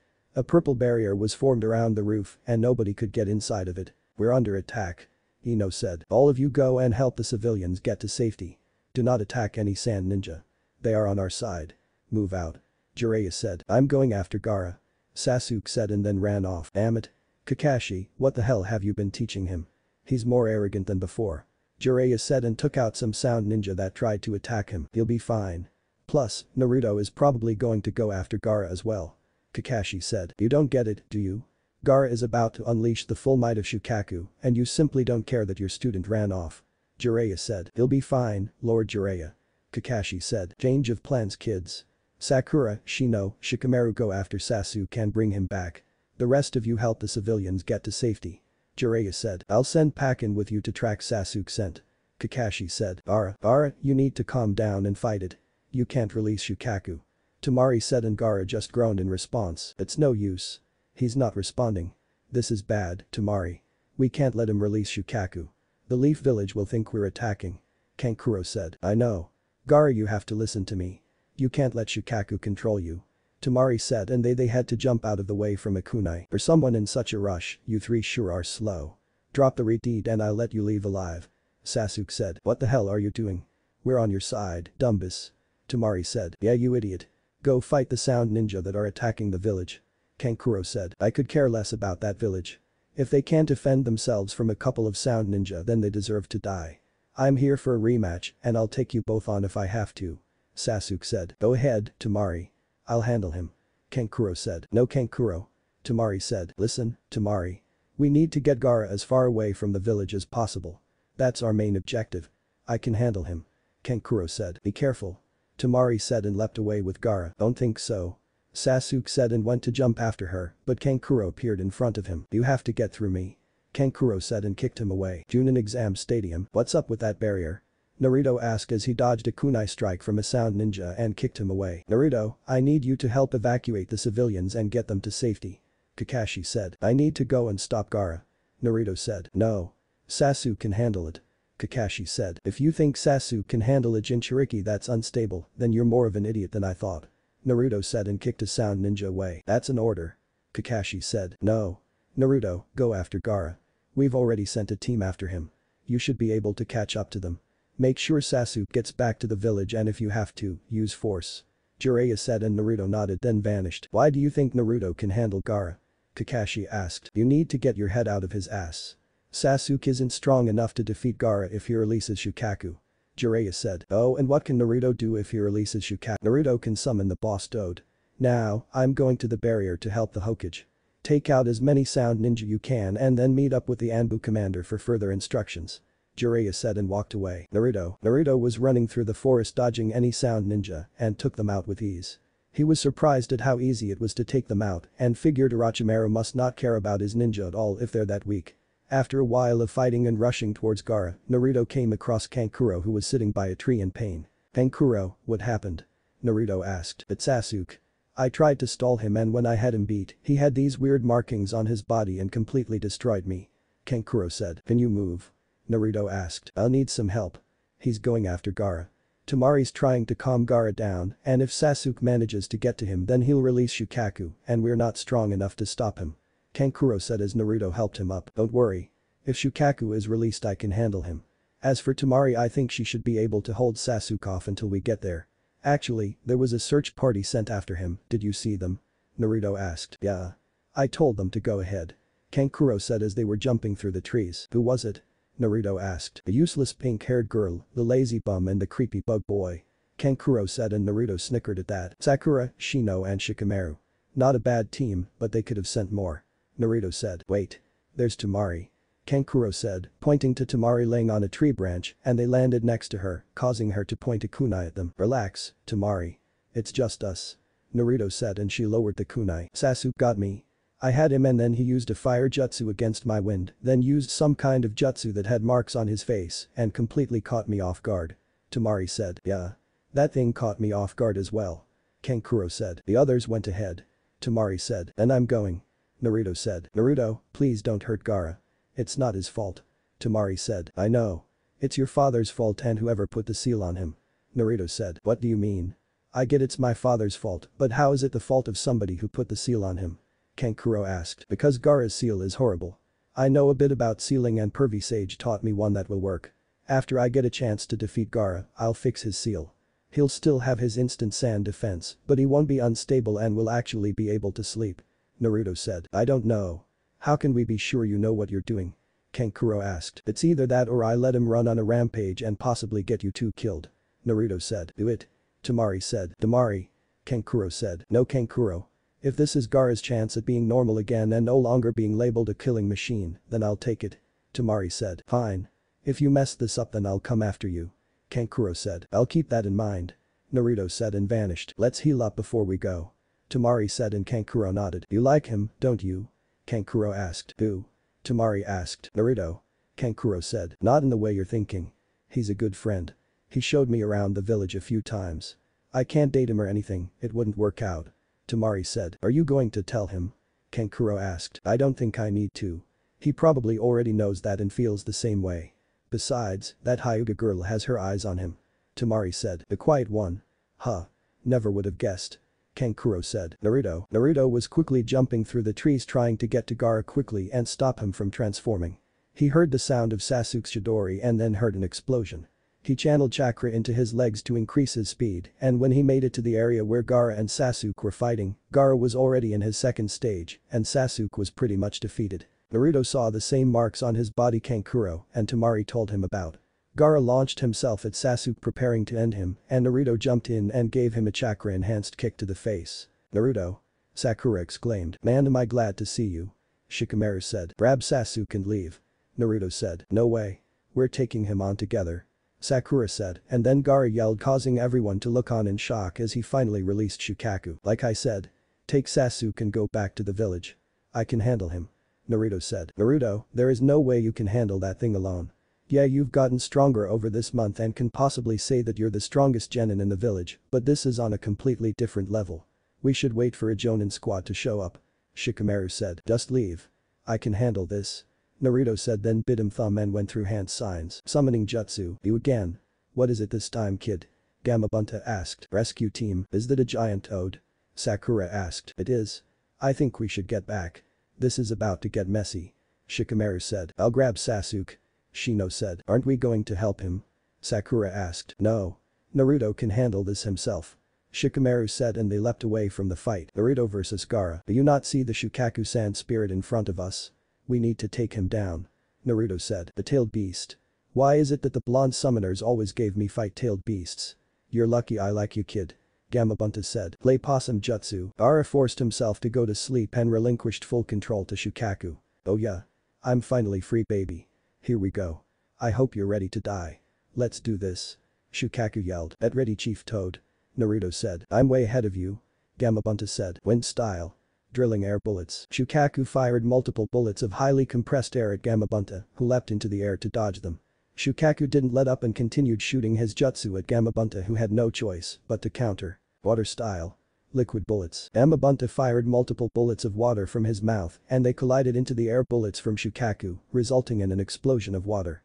Gamabunta pulled out his sword and when he was close enough, he cut the arm off of Shukaku, making him yell out in pain. Kid, we need to wake up the boy on Shukaku's head. It's the only way to defeat him. Gamabunta said. I don't think that's possible.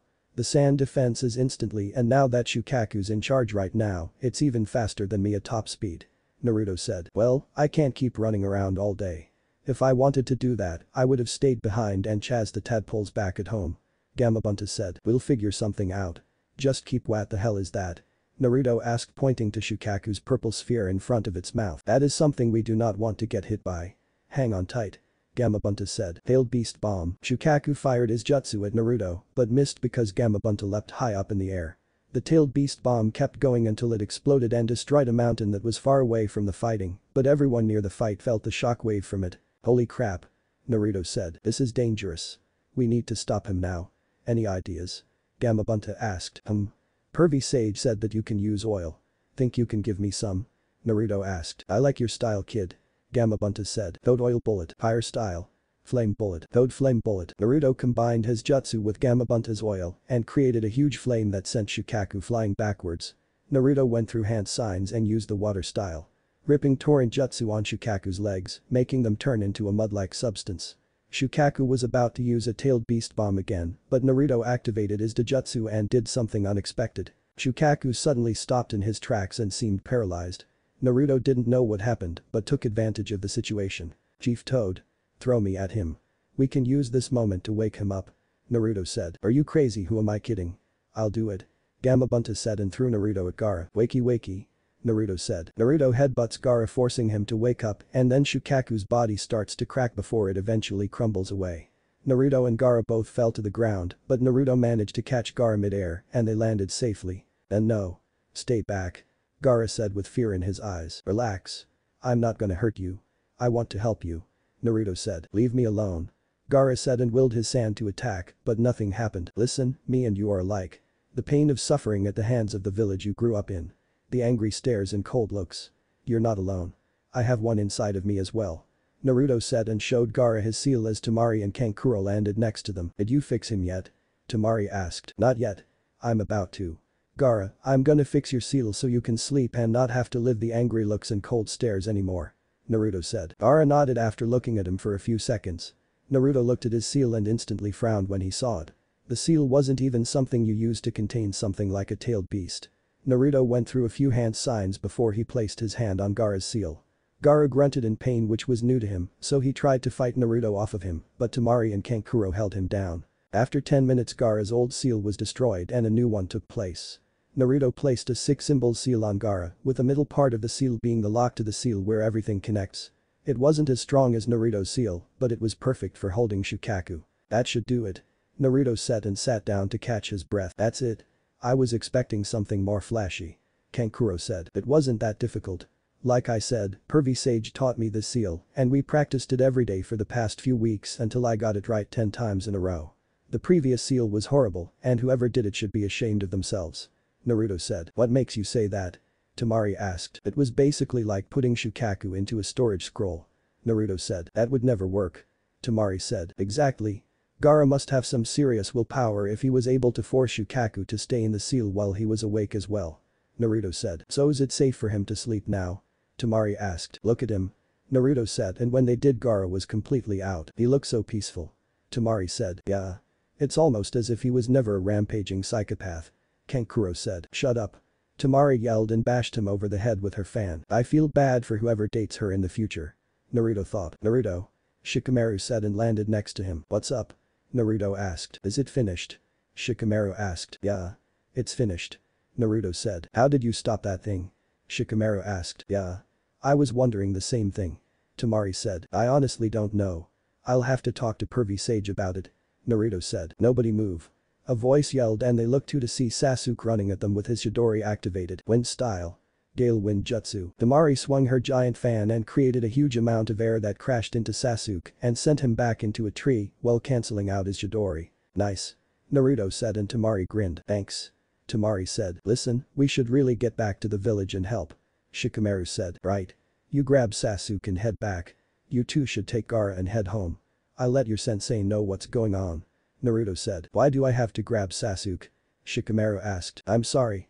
I didn't realize you fought a gigantic demon on top of a gigantic toad and fixed a seal.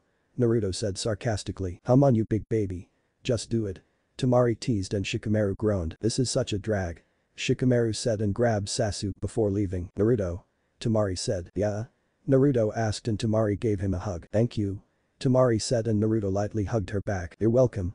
Now, get out of here. Naruto said and Temari nodded before kicking Kankuro. Wake up, Kankuro. We're leaving. Temari said and they both grabbed Gaara before leaving. I better get promoted after this. Naruto thought and left. Next day, I figured you'd want to be at the funeral with everyone else. Jiraiya said to Naruto as they were both leaning on the same post at Training Ground 7. I didn't think it would be smart for me to be there anymore. I was there and not even his funeral was enough to keep ninja and civilians from glaring at me. Naruto said. He didn't tell you about your parents for your protection. They were both well-known ninja who helped in our victory during the Third Shinobi War. He didn't want you to accidentally slip up and say it to the wrong person and then you get captured by their enemies. Jiraiya said. Then he should have just told me that. Instead he decided to blatantly lie to my face and then tell me it's pointless to worry about that. Leaving me on the streets for 2 years and then showing favoritism while I have to struggle to get by. It sucks that he died, but for some reason I'm finding it hard to feel anything towards it. Naruto said. Don't beat yourself up over it. Everyone's different in how things affect them. Jiraiya said, and then it started to rain. So now what? Naruto asked. Now, we need a new Hokage. We need a strong leader. Somebody that believes in the will of fire and will lead the village the right way. Jiraiya said. So are you going to take the title of Hokage? Naruto asked. No. I like to travel and being Hokage isn't my style. Jiraiya said and there was a brief silence until Naruto broke it. Pervy Sage, I found out another ability of my Dijutsu. Naruto said. Really? What is it? Jiraiya asked. I can cast a Jinjutsu that looks like it shut someone's body down for 30 seconds. It's how I beat Shukaku when I had to fight him. Naruto said. That's kind of disturbing. Do you think it can cast any other Jinjutsu? Jiraiya asked. I don't know. That was the first time I did it. Naruto said. We'll have to work on it then. For now, I'll give you 2 days to rest up. Not many genin can say that they managed to beat a tailed beast. Jiraiya said. I guess you're right. Naruto said and then the rain stopped. However, I need answers. How exactly were you able to figure out the first 3 activations for the 7 heavenly breaths so quickly? I thought you only were able to use 2 of them.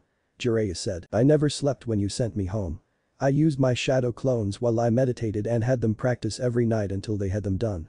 Compared to the 8 inner gates, it focuses on gathering oxygen into your lungs. I had my shadow clones hold their breath underwater for as long as they could, and then we tried the techniques. I didn't try any of the activations until a shadow clone was able to do it without any problems. Naruto said. We'll take a break from those for now.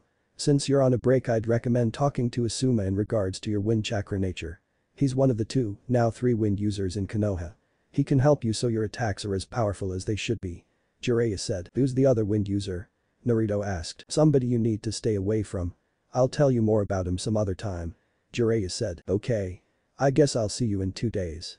Naruto said. Another thing you should know since you're my apprentice is that when I say a specific time frame, it may not be exact.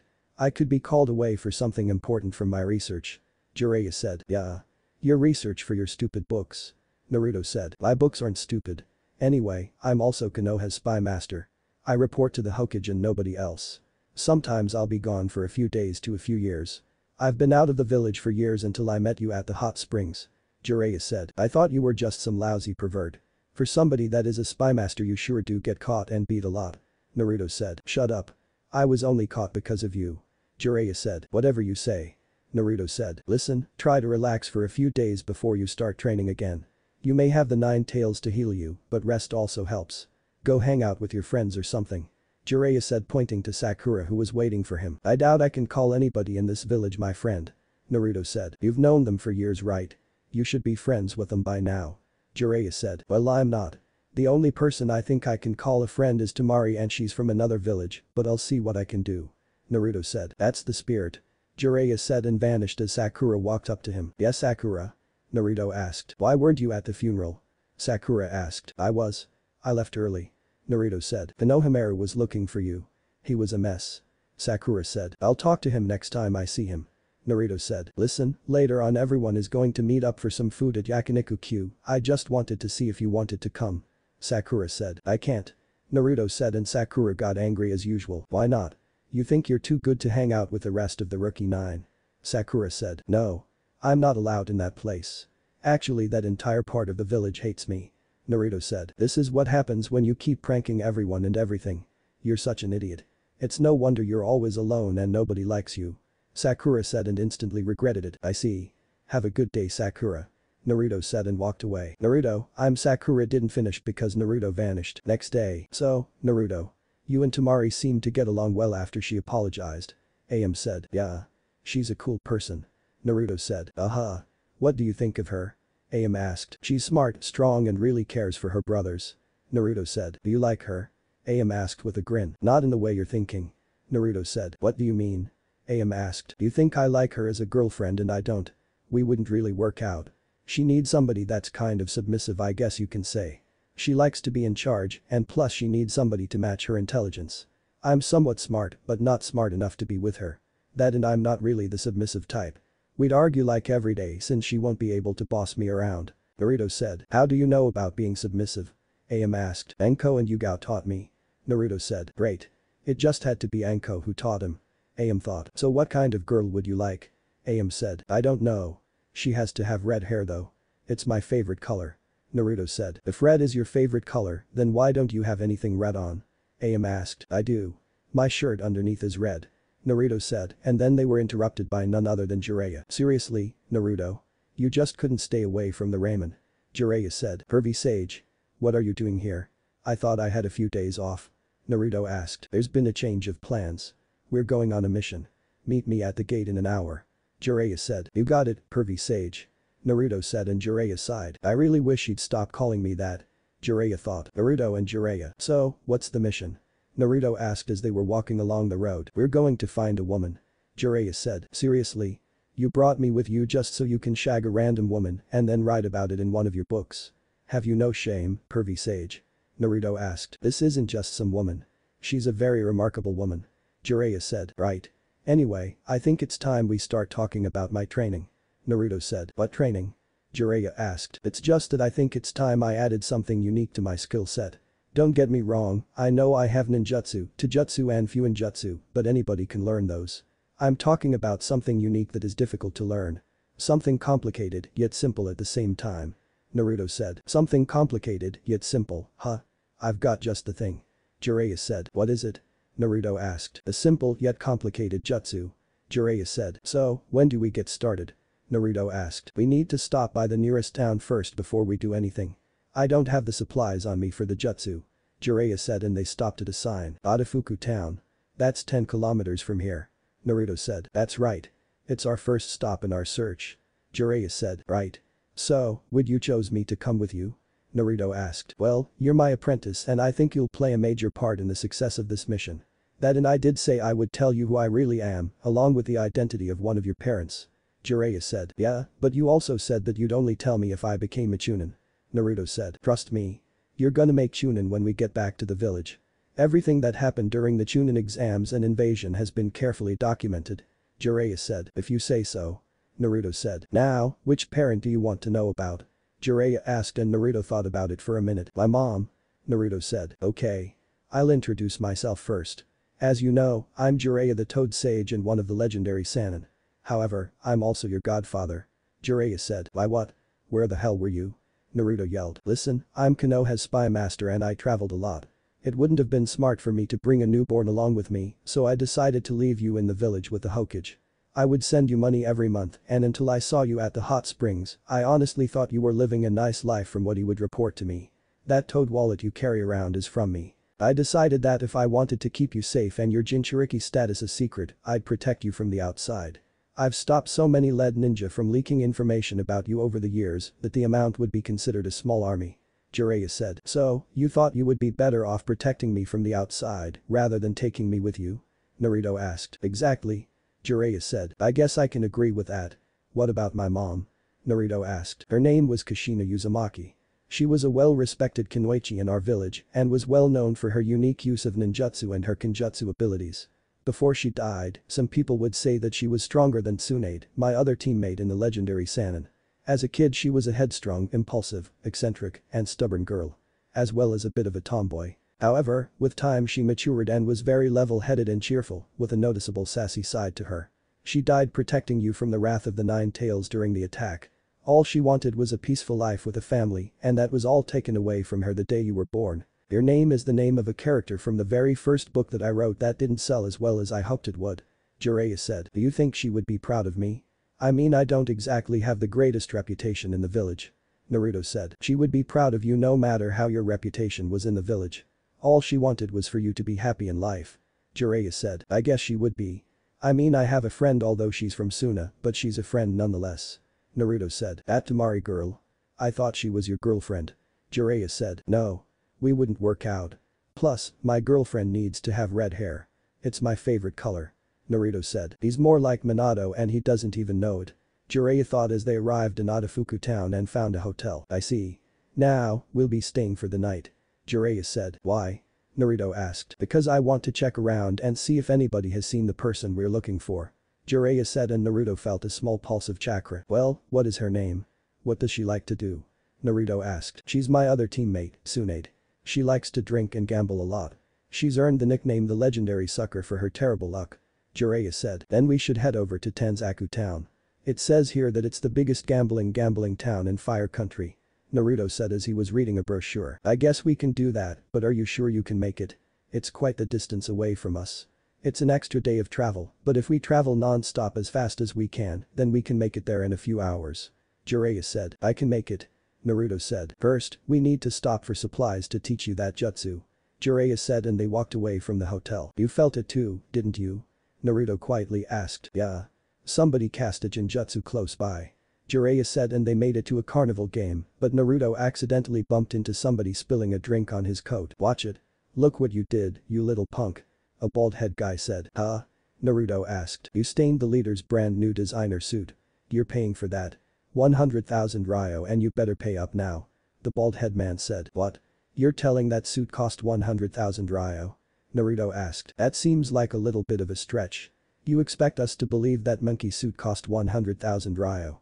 Jiraiya said. You looking for trouble, old man? You better shut the hell up if you know what's good for you. The leader said. The boss used to be a chunin from Iwagakure, the legendary dark ninja, feared by all. The bald guy said. Oh? The legendary what now? Jiraiya asked. You're asking for it. Just keep pushing me and I'll kick your ass. The leader said. Naruto, this is perfect timing. I'll show you the jutsu I'm gonna teach you while we're on our little mission. Watch carefully. Jiraiya said and formed a spiraling ball of chakra in his hand. Enough of this. The leader said and charged at Jiraiya only to have the jutsu shoved into his chest and sent crashing into the game they were at. That was awesome. Naruto said. I was holding back. You guys are hardly worth the trouble. Jiraiya said and took the guy's wallet, then paid for the damages and bought all of the balloons filled with water, as well as the rubber balls. What the hell kind of jutsu was that? Naruto thought. Naruto, let's get going. It's time to leave and time for you to train. Jiraiya said. Alright. Naruto said, and when they were far enough from Atafuku town, Jiraiya tossed him a water balloon. Here. Take this. Jiraiya said. What's this for? Naruto asked. The first step in the jutsu I'm teaching you. Jiraiya said and popped the balloon in his hand. Whoa. How did you do that? Naruto asked. In the water balloon exercise, you learn to create a stream of chakra. In other words, spinning. First, gather the chakra in your hand like you would during the tree climbing exercise. Then release a steady stream of it using the water walking exercise, and finally use the chakra to push and churn the water in the balloon. Jiraiya said. So I have to spin the water inside of the balloon until it pops. Naruto said and started to spin the water in the balloon. Yeah. Now, let's get going. We've got to be in Tenzaku before nightfall so we can get a hotel to stay in. Jiraiya said. Wait. Can you give me one more demonstration? Naruto asked. Sure, but this is the last one you get. Jiraiya said and popped another water balloon. I get it now. When I spin the water in the balloon I'm only doing it in one direction. When you spin the water it's going in multiple directions that makes it seem to bubble inside before it eventually pops. Naruto said. He caught on faster than I thought. Jiraiya thought. Exactly. Now you will have more difficulty since you have to concentrate while we're traveling at high speeds. Jiraiya said. That's okay with me. Just means the end result will be even better. Naruto said. Glad you understand. Now, let's go. Jiraiya said and they started to run towards Tenzaku town. Tenzaku town. After running for nearly 8 hours, Naruto and Jiraiya finally arrived at Tenzaku town. Along the way Naruto finally managed to pop the balloon after 2 hours of trying, and Jiraiya made him practice it until he was able to do it in an instant. Naruto wanted to move on to the next step, but Jiraiya told him to give his chakra network a break and they would do the next step in a few days. As they were walking around, Naruto could tell that this place would attract any kind of gambler, even the likes of Tsunade. Naruto decided to test his luck at a lottery ticket and to his and Jiraiya's surprise, he actually won off of his first ticket. Naruto didn't even try to win again, since he had more than enough money to last him a couple of months. Alright, Naruto. I doubt she's here yet, but given the buzz around this place, I'd say she'll be here within 2 weeks. I'll book us a hotel and for the next 2 weeks, I'll be working with you on your taijutsu and breaking down hand signs from your jutsus to use them faster. Is there anything specific you want to work on besides this jutsu? Jiraiya asked. Yeah. I want to work on my Jutsu, but not the ordinary stuff. I want to learn some Jutsu or Atlas methods of removing some. Naruto said and Jiraiya sighed. Listen kid. Jutsu is no joke and it takes years to master. Jiraiya said. I know that, but we have my shadow clones, remember? We'll be speeding up time if we use them. Naruto said. I'll teach you. Why do you want to know Jutsu so bad? Jiraiya asked. I don't know. I just have a feeling that I'll need it in the future. Naruto said. Alright. Starting tomorrow we begin training. I'll have you work on the second stage in physical training while I work with your clones for a few hours. Jiraiya said. Alright. Naruto said. 2 weeks later. 2 weeks has arrived and a few of Jiraiya's spies have contacted him, letting him know Tsunade was now in Tenzaku town. What made him confused was that earlier in the day, Tsunade hit the jackpot consistently and won a ton of money. Over the past 2 weeks Jiraiya worked Naruto into the ground. He needed less hand signs for all of his jutsus, his taijutsu was even better than before, he managed to get past the second step in his jutsu, which required him to pop a rubber ball. Jiraiya kept his word and taught Naruto some jutsu releasing methods that Naruto took to like a fish in water. Currently Jiraiya had Naruto working on the final step to his jutsu, which relies on him combining the first and second steps together. Alright, Naruto. According to my sources, Tsunade is in town. She's been here for a few days and we've been gone from the Leaf Village for over 2 weeks. I want you to make some shadow clones and have each of them try to locate her to make it easier to find her. Jiraiya said. I don't even know what she looks like. Naruto said. This is what she looks like. Jiraiya said and held up a picture of Tsunade. You just happen to have a picture of her with her being the main focus. That's not weird at all. Naruto said sarcastically. Shut up. Just make the damn clones. Jiraiya said. Alright. Alright. Naruto said and made 100 shadow clones that spread out to find her. Now, when they find her let me know which direction and we'll head that way. Jiraiya said. Alright.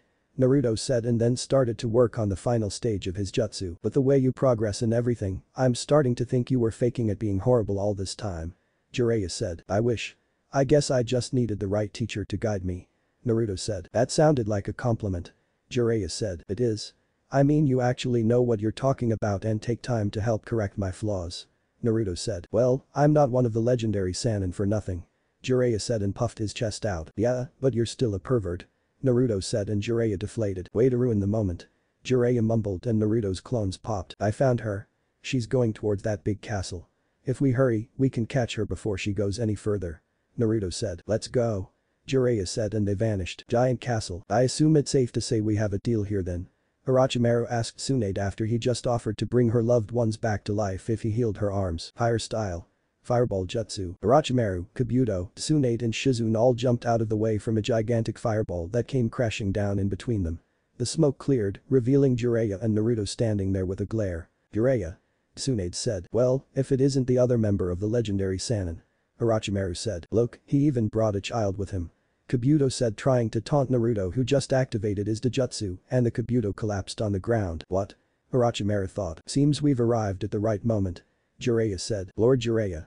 Shizune said, what did they do to Kabuto? Tsunade thought, I believe it's time for you to grab your lapdog and leave. Naruto said and pulled out a kunai. You're no match for me.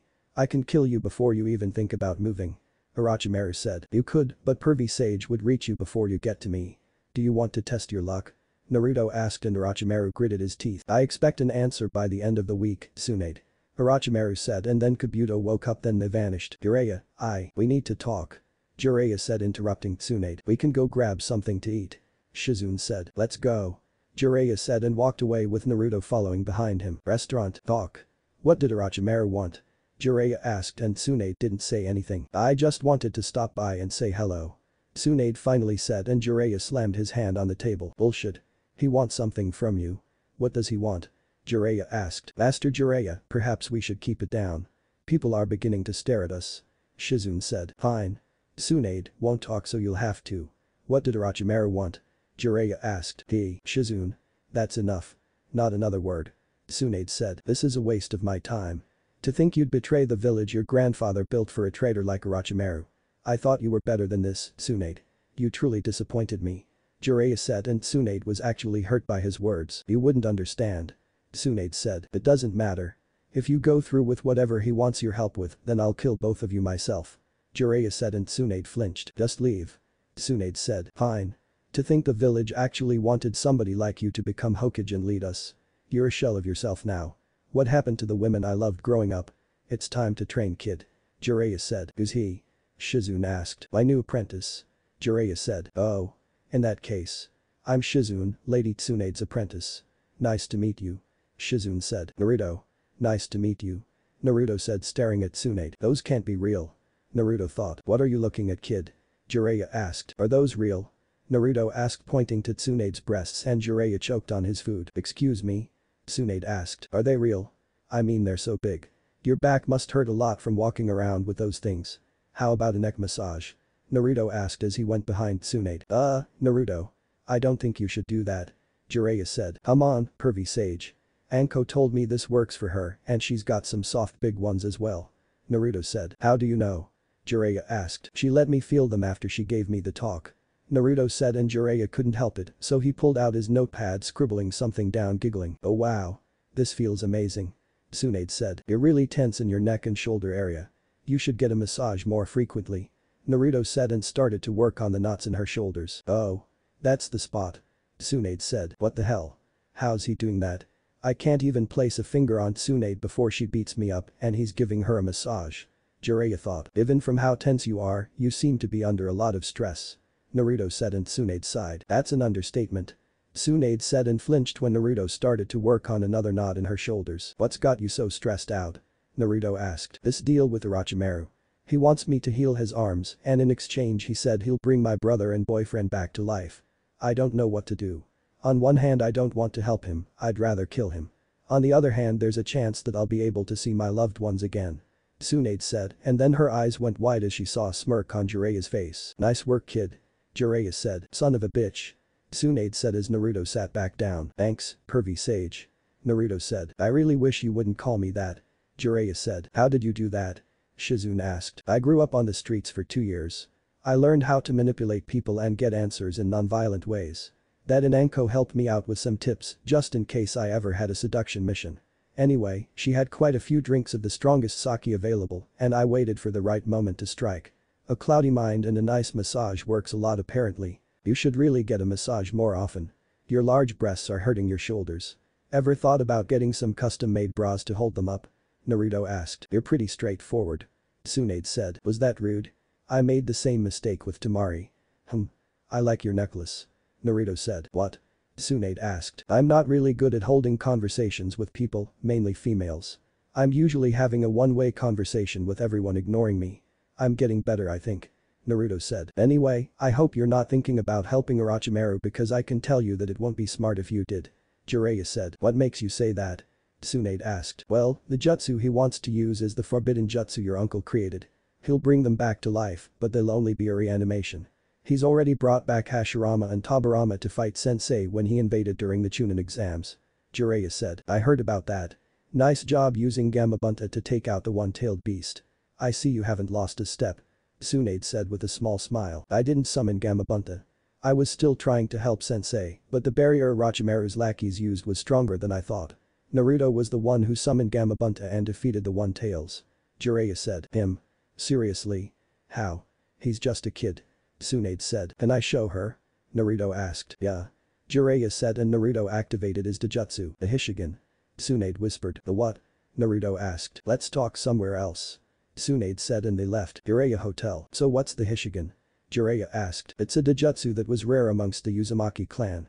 My grandmother, Mito Uzumaki told me once that not many Uzumaki can use this Dojutsu because they never go through enough emotional trauma. The fact that you awakened it tells me you've had a hard life growing up. Tsunade said. That's an understatement. Naruto mumbled. So what exactly does it do? So far all we know is that he can see chakra pathways, he's immune to Jinjutsu when it's activated and can cast a Jinjutsu that shuts the body down for 30 seconds. It's how he defeated Shukaku. Jiraiya said. Another thing is that whoever has the Hishigan will be able to use the Ice Kekkei Genkai. You can cast Jinjutsu with them like the Sharingan, but only one person has been able to do that and that was Ashina Uzumaki, the clan head. That Jinjutsu that shuts down the body isn't a Jinjutsu per se. It's a hidden ability that temporarily disrupts a person's brain waves and shuts the body down. Tsunade said. Whoa. Naruto said. Is that everything? Jiraiya asked. Yeah. Now, why did you go through so much as a child? Didn't your parents look for you? Tsunade asked. My parents are dead. I'm the Nine-Tails Jinchuriki and that should tell you everything you need to know.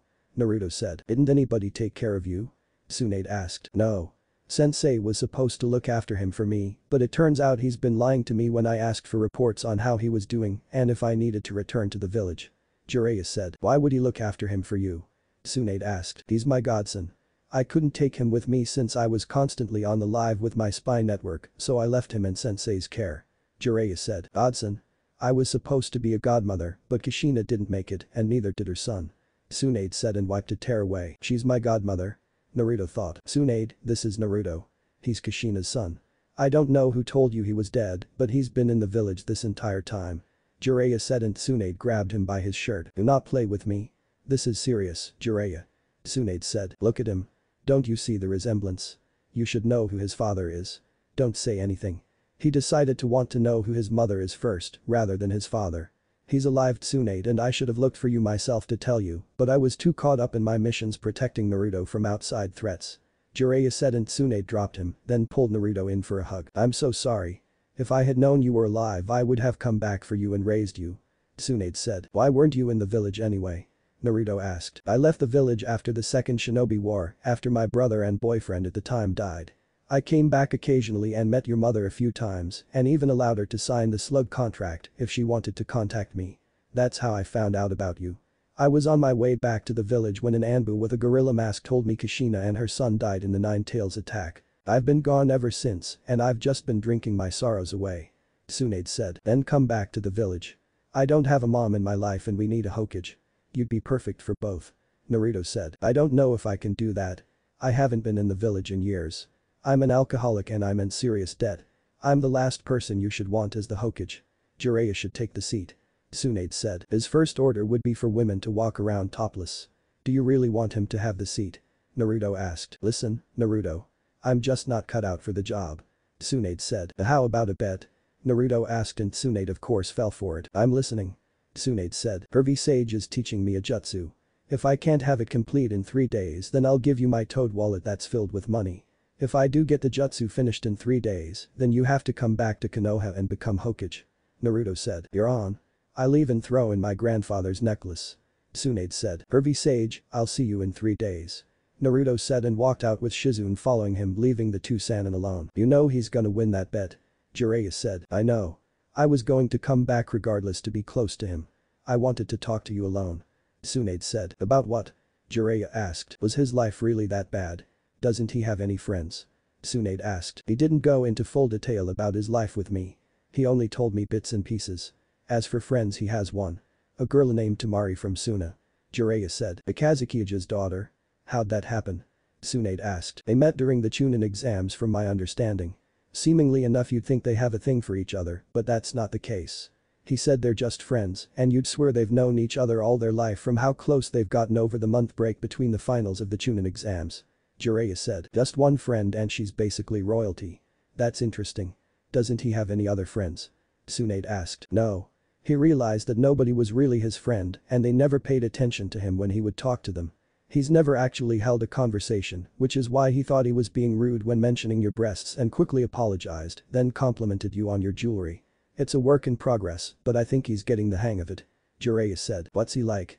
Tsunade asked. He's a combination of Minato and Kushina. Of course he has the Uzumaki temper, but I think Minato's calm-like attitude balances him out. He can figure stuff out quickly, but he just needs a little push in the right direction. The jutsu he's learning is the Rasengan and he's nearly completed it. It hasn't even been a month yet. Jiraiya said, and then there was a silence between them until Tsunade spoke up. Why didn't we ever work out? Tsunade asked. You rejected me pretty bad on a day I was just checking up on you. I know you were going through some things after losing Dan and Nawaki, but I was only there as a friend that you needed. Jiraiya said. I know and I'm sorry. It's just I knew you were jealous that I started dating Dan and I thought you were probably going to talk bad about him. I know you aren't that kind of person, but I wasn't thinking straight. Tsunade said. That's why I decided to give you your space after that day. Jiraiya said. You haven't spoken to me in 2 decades. I thought you hated me. Tsunade said. I didn't hate you. I hated what you said to me and how you showed no remorse for it. I decided to focus on my spy network and then Naruto was born so I had to work even harder. Jiraiya said. Does the village really want me to become Hokage? Tsunade asked. They were going to give me the hat, but I turned it down and recommended you. Jiraiya said. Then if this is a mission of that caliber, then would you bring Naruto along? Tsunade asked. The elders wanted to send Anbu with me and they'd slow me down. He's my apprentice and I wanted to train him some more and get him out of the village. That and I figured it was time you two met. Jiraiya said. Naruto and Shizune. Naruto, can I talk to you? Shizune asked. Sure. Naruto said. You need to call off the net with Lady Tsunade. Shizune said. Why? Naruto asked. Because that necklace is cursed. Every time she gave it to somebody, they ended up dying. Shizune said. Listen, she's the one who offered the necklace. I just wanted her to come back to the village to become Hokage and finally have some kind of family. Naruto said. I understand that, but you shouldn't take the necklace. It can kill you. It's bad luck. Shizune said. I have a giant fox sealed into my gut and I've already had Leaf Ninja try to kill me. A little more bad luck won't hurt me. Naruto said. Leaf Ninja? Shizune asked. I've already said too much. I need to start training and win this bet. Naruto said. Don't say I didn't warn you. Shizune said and left. You can come out now. Naruto said and 2 figures walked out wearing black cloaks with red clouds. Not bad. He was able to sense our presence. He's more interesting than I thought, Itachi. A blue shark looking man said. Indeed he is, kiss him. Naruto, we would like for you to come with us. You have something that we need. Itachi said. He must be talking about the 9 tails. Naruto thought. He might try to run. Allow me to cut off his legs. Kisame said and pulled a giant sword off his back. What if I were to decline this invitation? Naruto asked. It would not be wise for you to do that. Itachi said and activated his Sharingan. So, you must be Sasuke's brother. Naruto said. He is. He's already dealt with that nuisance and now we're about to deal with one more. Make this interesting for me. Since I can't kill you, create some of those shadow clones you're known for and allow me to kill them. Kisame said with a grin. How about no? Now, leave me alone. I have something to do. Naruto said and turned around only for Kisame to appear in front of him. I warned you. Kisame said and raised his sword to attack, but Naruto activated his Hishigan and Kisame collapsed. What was that? Itachi thought and kicked Naruto away. Would you like to join him? Naruto asked. You placed him in a Jinjutsu, but there's no foreign chakra in his body. Itachi said. That's because he's not in a Jinjutsu. He's temporarily dead. Naruto said and Jiraiya landed in front of him. Itachi Uchiha. Jiraiya said. Jiraiya of the legendary Sannin. We will meet again, Naruto. Itachi said and grabbed Kisame before vanishing. You alright kid? Jiraiya asked. Yeah. I'm okay. All he did was kick me away when Kisame fell to the ground. Naruto said. That the jutsu saves your life and bought me some time. Let's head back. You can start training tomorrow. Jiraiya said. What about my bet? I'll only have 2 days left instead of 3. Naruto said. Trust me kid. With your luck and Tsunade's terrible luck, you'll win this bet. Jiraiya said. I guess you're right. Naruto said. They left the area and went back to the hotel to rest up for the night. Naruto made sure he had everything he needed to complete the Rasengan and win the bet. That wasn't the only thing on his mind. He wanted to know why Kisame and Itachi were really after him and how they would deal with Orochimaru in a few days. Chapter 3. Sannin Showdown. The 5th Hokage. I do not own Naruto or any of its characters. Few days have passed since Naruto and Jiraiya found Tsunade, and to Naruto it was fun. He bonded with Tsunade over the past 2 days, and they were instantly like mother and son. She told him how to talk to women better with the help of Jiraiya and Shizune. He was able to talk to girls now without feeling awkward and even met a few that were his age while walking around the town. Of course he was a natural at charming women and Jiraiya even bribed him with a jutsu to help him score some women at the brothel house. The result of this was Tsunade beating Jiraiya within an inch of death once she found out. Another thing he found out was Tsunade had an extreme case of hemophobia. He came back to the hotel one day after training and asked Tsunade to heal some of his wounds and she froze at the sight of his blood. Shizune explained the reasons why she's afraid of blood due to the loss of her lover Dan and her little brother Nawaki. Naruto, being the lovable person that he is, came up with a plan to help Tsunade get over her fear of blood. Flashback. Naruto, what's on your mind? Shizune asked. Granny Tsunade's fear of blood. It's a weakness that can easily be exposed during a fight and I don't want that to happen to her. Naruto said. I understand, but these things take time to get over. Shizune said. It's been nearly 30 years. She's had more than enough time to get over it. Naruto said. Well, some people take more time than others. Shizune said. What if I'm in danger and her fear of blood prevents her from saving me? Wait a minute. I got it. Naruto said. What? Shizune asked. Will use me to get her over her fear of blood. Naruto said. How exactly are we going to do that? You have the 9 tails inside of you and it heals any major wounds. Shizune said. Then we'll use a blood clone. We can give it an injury that only she can heal and it will force her to get over her hemophobia. I doubt she'd want to lose her only family member left, so I'm positive she'll ignore the blood and save the clone. Naruto said. That's a brilliant idea. Do you know how to use the blood clone jutsu? Shizune asked. Yeah. I just need to draw blood and then do 2 quick hand signs for it. Naruto said. We need an injury that's too severe for me to heal, but not too severe that it will destroy the clone. Lady Tsunade personally trained me so there isn't much that I can't heal. Shizune said. Do you operate near the heart? Naruto asked. No. I've never been in a situation that required surgery near the heart. Oh, I see what you plan on doing. Shizune said. After we make the clone, stab the clone in the chest, but have it barely scrape the heart and rush the clone to Tsunade. She'll either have to let me die or get over her fear of blood and heal me. Naruto said. Do we tell Master Jiraiya the plan? Shizune asked. No. Pervy Sage should be kept in the dark about this. We need his reaction to be legit. Naruto said. We need a backstory for the injury. Shizune said. Tell her Kabuto attacked me while I was training. Use your chakra scalpels to do damage around the clone's body and then stab the clone in the chest with a kunai. Naruto said. It's almost scary how well thought this plan is. Shizune said and Naruto just shrugged. Few hours later. Lady Tsunade. I need your help. Shizune yelled as she burst into their hotel room. What is it? Tsunade asked. It's Naruto. Kabuto attacked him while he was training. Shizune yelled and laid the clone on the bed. Then heal him. Tsunade said. I can't. I've never done anything near the heart. He was hit by chakra scalpels and then stabbed near the heart. He's bleeding everywhere. Shizune said. Hey, what's with all the noise? Jiraiya asked as he came into the room. Kabuto attacked Naruto and I can't operate around the heart. Shizune said. What? Tsunade, you have to do something. Jiraiya said. I can't. Tsunade said frozen to where she was standing. Lady Tsunade, please. Shizune said. I can't. Tsunade said. Damn it, Tsunade. Get your ass over here and save my godson. Jiraiya said and Tsunade shook her head. It's okay, Pervy Sage. We all have to die sometime, right? The clone asked and coughed up blood. Damn it Tsunade. Get your ass over here. Jiraiya yelled. He's losing too much blood. He won't make it much longer. Shizune said, trying her best, and Jiraiya had enough, so he dragged Tsunade over to Naruto's body. Look at this. I can't believe you're willing to let your godson die. You're a disgrace to the medical corps. Jiraiya said and stormed out of the room. Lady Tsunade, please help him. I thought you didn't want to lose any more family members. Shizune said. I can't. Tsunade said, and then the clone stopped breathing, so Shizune moved away from the body with blood on her hands. I hope you're happy. Shizune said and placed a blanket over the clone's body. Then Naruto. Tsunade said and hoped it was a lie, but got no response. It's over, Lady Tsunade. I'll go tell Master Jiraiya what happened. Shizune said and left the room. Naruto, please wake up. Tsunade said. She didn't get an answer, so she hesitantly went over to the body, pulled the blanket back and checked for a pulse. It was faint, but still there, so she slowly got to work and had to catch herself from stopping. The pulse grew stronger after a while, and now the hard part came.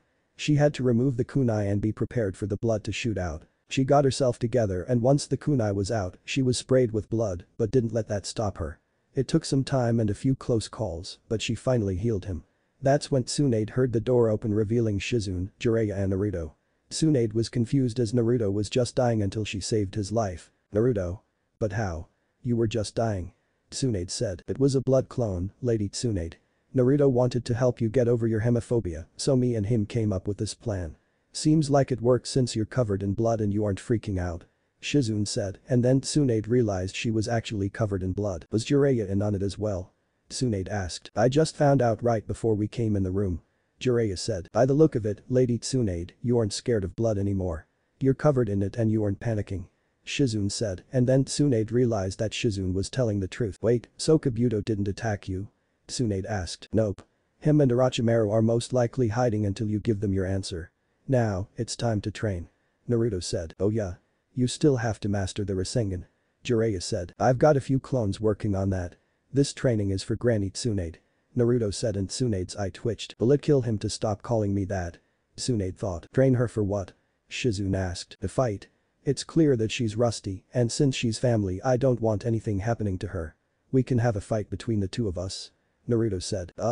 You do realize she's one of the legendary Sannin, right? Jiraiya asked. One of the legendary Sannin who hasn't trained since before I was born. I should be able to get her back in shape. I mean, of course she's stronger than me, but I should be able to handle it due to my stamina and her current lack of training. Naruto said. Alright, Naruto. If you want to fight, then I accept. First, get out so I can get this blood off of me. Tsunade said. Yeah, Naruto. You're too young to see this. Jiraiya said and started to giggle perversely. Oh, but it's okay for you to have a picture of her with her basically popping out of her shirt all the time. What are you gonna do with the picture, pervy sage? Gonna rub one out later with it? Naruto asked. What picture? Tsunade said and glared at Jiraiya, who was sweating bullets. This one. Naruto said and took the picture from Jiraiya as he tried to get rid of it. Oh my. Shizune said as she looked at it. See, your nipples are basically showing. This is what he showed me to track you down since I didn't know what you looked like. Naruto said. Shizune, take Naruto to the forest to prepare. Me and Jiraiya need to have a talk. Tsunade said sweetly and started to crack her knuckles. Yes ma'am.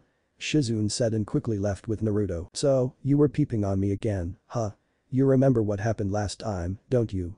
Tsunade asked sweetly, and Jiraiya quickly nodded. Please, have mercy. Jiraiya said. I'm all out of mercy.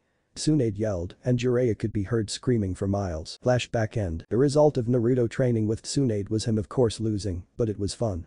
Shizune decided to join in and use her medical knowledge to fight Tsunade, since Kabuto was there as well.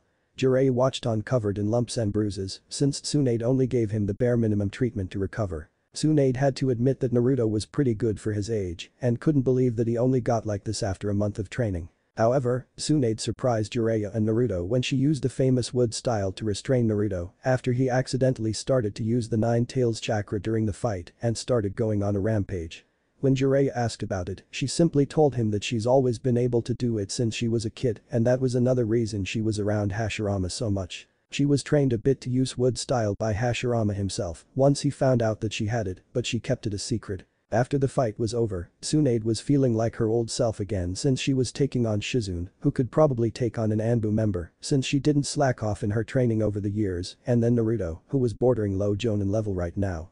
Add in the fact that they fought for over 10 hours non-stop, and you could see Tsunade reverting back to her old self. Her water, lightning and earth chakra natures were a good test for Naruto's water, wind and fire chakra natures. Naruto accidentally disrupted her genjutsu during the fight and Tsunade was pissed.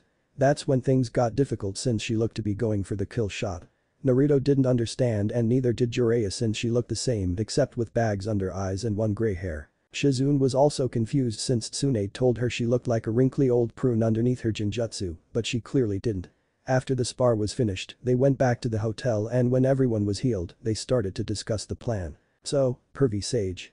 Naruto said and Jiraiya interrupted him. Stop calling me that. Jiraiya said and Naruto just ignored him. After we deal with Kabuto and Orochimaru, what do we do after that? Naruto asked. We head back to the Leaf Village. Jiraiya said. Oh come on. Can't we stay here for a few more days? Naruto asked. Nope. We need to get back to the village so Tsunade can take over as Hokage. Jiraiya said. Fine. Spoil sport. Naruto said and pouted which made Shizune giggle. Aw come on, pervy sage. Can't we stay a bit longer? Tsunade asked and Jiraiya's eyes started to twitch. No. Jiraiya said. Fine. I heard the next town was opening a brand new hot springs for women only. I guess we'll be missing that as well. Tsunade said and smirked as Jiraiya froze in place. Now for the final piece. Naruto thought and looked at Tsunade who nodded. I heard they have a contest for one lucky guy to also share the hot springs with them. It's only for one day. Can you imagine the women there? All naked and wet. It's too bad we're headed straight to Konoha after this. Looks like that book of yours won't have any good scenes in it. Naruto said and Jiraiya looked at them with blood coming from his nose. Well, I suppose we could stop for a day or two. There's no harm in that. I'm going to the bar. Jiraiya said and quickly left. He's gonna be so disappointed. Tsunade said. Why? I thought he was a pervert and would love this. Shizune said. It is a new hot spring for women only, but it's for elderly women with saggy skin and that touch their knees. Naruto said and Shizune finally got it. Oh. I see.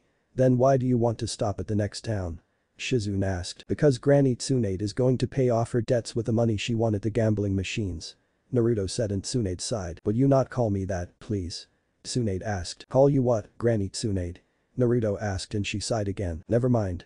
Listen, I'll start off attacking Kabuto and once we get to an open space, the three of you are to appear. Both of you will take on Kabuto and I'll handle Orochimaru. Jiraiya probably won't be in any shape to fight tomorrow or he will barely be healthy enough, so after you're done with Kabuto, help me out. I'm still a bit rusty. Tsunade said. Good. I want to get Orochimaru back for what he did to me in the chunin exams. Naruto said. That's easier said than done. Shizune said. I know. Naruto said. Let's call it a day. Tsunade said. Next day. Well, what's your answer? Orochimaru asked. Hurry up. Lord Orochimaru doesn't have all day. Kabuto said. I'm not healing your arms. I'd rather kill you. Tsunade said and Orochimaru chuckled. Kabuto, take care of this for me. Orochimaru said. Before Kabuto could move, they had to jump out of the way as Tsunade came crashing down on them with her leg high up in the air and then destroyed the ground where they were standing. Come on, Orochimaru. Tsunade said. It's amazing that after all these years of knowing each other, we've never actually met in combat. Orochimaru said. That's right. Tsunade said running at them. Don't get your hopes up. You still have to go through me. Kabuto said. It'll be a pleasure killing you both right now. Tsunade said and destroyed the wall they were standing on, forcing them to jump away. She hasn't lost any of her strength. I won't go well for you if she ever connects. Orochimaru said. I can see that. It's too cramped here. I can't fight in this kind of area. Kabuto said. A change of scenery? Orochimaru asked. Yes. I think a change would be wise. Don't forget she still has her assistant and then Lord Jiraiya is here as well. No doubt he heard the commotion and is already on his way. Kabuto said and then they hopped away. Perfect. Tsunade thought and gave chase. Open field. Why are you running? I thought you wanted to fight. Tsunade said. With Jiraiya around, a change of scenery was best for us. It's time to end this now. Orochimaru said as Kabuto jumped away from one of Tsunade's punches. The jutsu was never my forte, but I can handle her. It's clear that she hasn't been training for this entire time. Kabuto said, but then had one of Tsunade's fists buried in his gut and he felt like every bone in his body was broken. What's that about not training? Tsunade asked. Seems you've had us fooled. Orochimaru said. It's not hard. Tsunade said and Kabuto healed himself before trying to attack her with his chakra scalpels, but Tsunade easily avoided him. Damn it. She's toying with me and it looks like she's not even trying right now. Were the reports wrong about her not training? No. They couldn't have been. We've had our best men on it and they never give information unless they're 100% sure. Time for plan B. Every shinobi has a weakness and I just happen to know hers. Kabuto thought. Let's see how you fare against this. Kabuto said and cut his hand, then threw his blood onto Tsunade. Nice try. Tsunade said and kicked him away. Something isn't right here. It's a well-known fact that she's afraid of blood. Orochimaru thought as he watched Kabuto stand up and eat a plasma pill. Kabuto, I will assist you. It seems the reports on her were wrong. Orochimaru said, if you insist. Even without your arm she's no match for us. Kabuto said and then a puff of smoke happened. Well, it sure took you all long enough. Tsunade said, lame pervy sage. We had to go look for him and we found him drunk at a bar. He's barely able to fight properly. Naruto said, I'm fine, Naruto. Jiraiya said, Lady Tsunade, are you alright? There's blood on you. Shizune said, it's not my blood. You two can take on Kabuto. Me and Jiraiya can handle Orochimaru. Tsunade said, isn't this interesting? All three of the legendary Sannin together again. Who would have thought a day like this would happen? Orochimaru said, the Nine-Tails Jinchuriki will be a problem. I can't kill him because then they'll come after me and I'd rather not deal with that organization again. However, his Dojutsu interests me. I'll have to figure out a way to get that boy on my side. Orochimaru thought, well, I guess I can handle Kabuto. Naruto said, I wouldn't underestimate me if I were you, Naruto. I'm as strong as Kakashi. Kabuto said, yeah. Congratulations. Are we gonna fight or not? Naruto asked. Naruto, follow my lead. I'm the strongest between the two of us and I have experience. Plus, I can tell he specializes in medical ninjutsu, so I should be able to counteract him. Shizune said, didn't you tell me that medical ninjas are supposed to hang in the back during a fight? Maybe I should take the lead on this one. Naruto said, no. Shizune is right. She should lead because he can use chakra scalpels to fight and so can't she. They'll cancel each other out. Tsunade said, fine. Lead the way. Naruto said, Naruto and Shizune vs Kabuto. Kabuto immediately summoned a snake to assist Orochimaru in his fight and then activated his chakra scalpels. Shizune activated her own chakra scalpels and attacked Kabuto. It was clear from the start that Shizune was better at close quarters combat, but Kabuto was no slouch. He managed to cut the tendons in her right leg, but she also cut the muscle tissue in his arms. Shizune ducked when Kabuto swiped at her head and kicked him in the gut with her good leg, and before Kabuto could cut another tendon in her leg, Naruto used the great breakthrough and sent Kabuto flying backwards into a boulder. Thanks for the save. I just need a few minutes to recover. Shizune said, I can handle him from here. I've seen how he fights. Naruto said, you shouldn't take him lightly. Shizune said, I won't. Naruto said, Naruto Uzumaki. I hope you don't think you can beat me.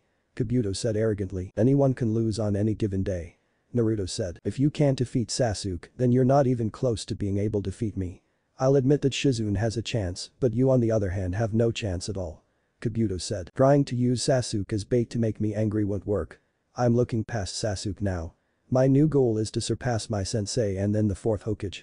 Let me know when Sasuke defeats a tailed beast and then we'll be getting somewhere. Until then, shut the hell up and fight me. Oh wait. Do you need Orochimaru's permission to fight me? Seems you can't do anything without him telling you to do it. Naruto said, you should watch what you say. Kabuto said, how does it feel working for somebody so weak? I guess we know who the weakest Sannin is. He lost to an old man while he had Hashirama and Tobirama Senju on his side. If that's who you take your orders from then I guess you're just as weak as he is. Naruto said, shut up. Kabuto said, too easy. Naruto thought. Kabuto charged in at Naruto full of rage for disrespecting Orochimaru and never noticed the smirk on Naruto's face.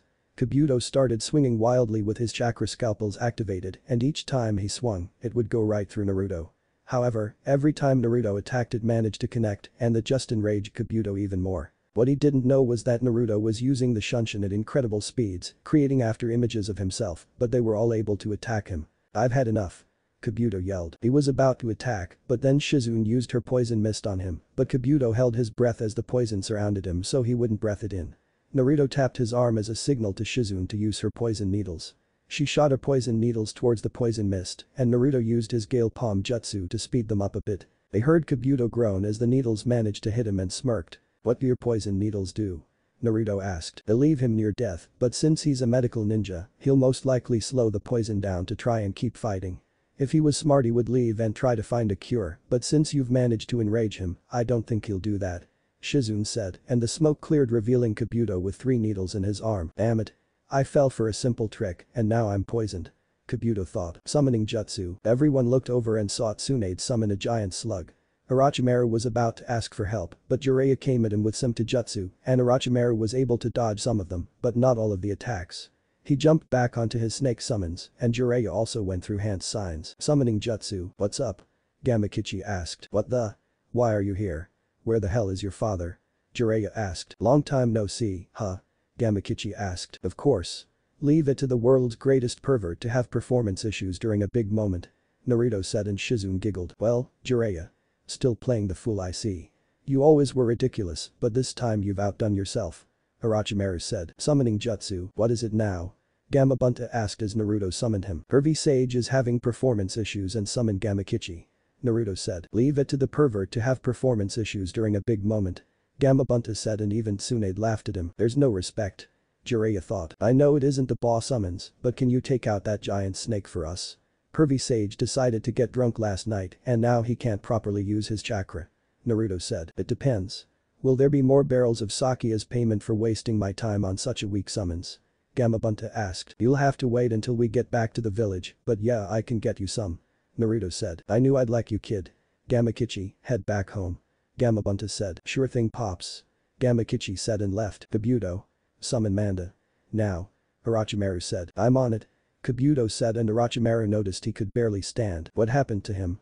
Orochimaru thought. Rasengan. Everyone looked at Naruto who appeared in front of Kabuto and shoved a Rasengan into his gut, making him yell out in pain as the jutsu grinded into his stomach.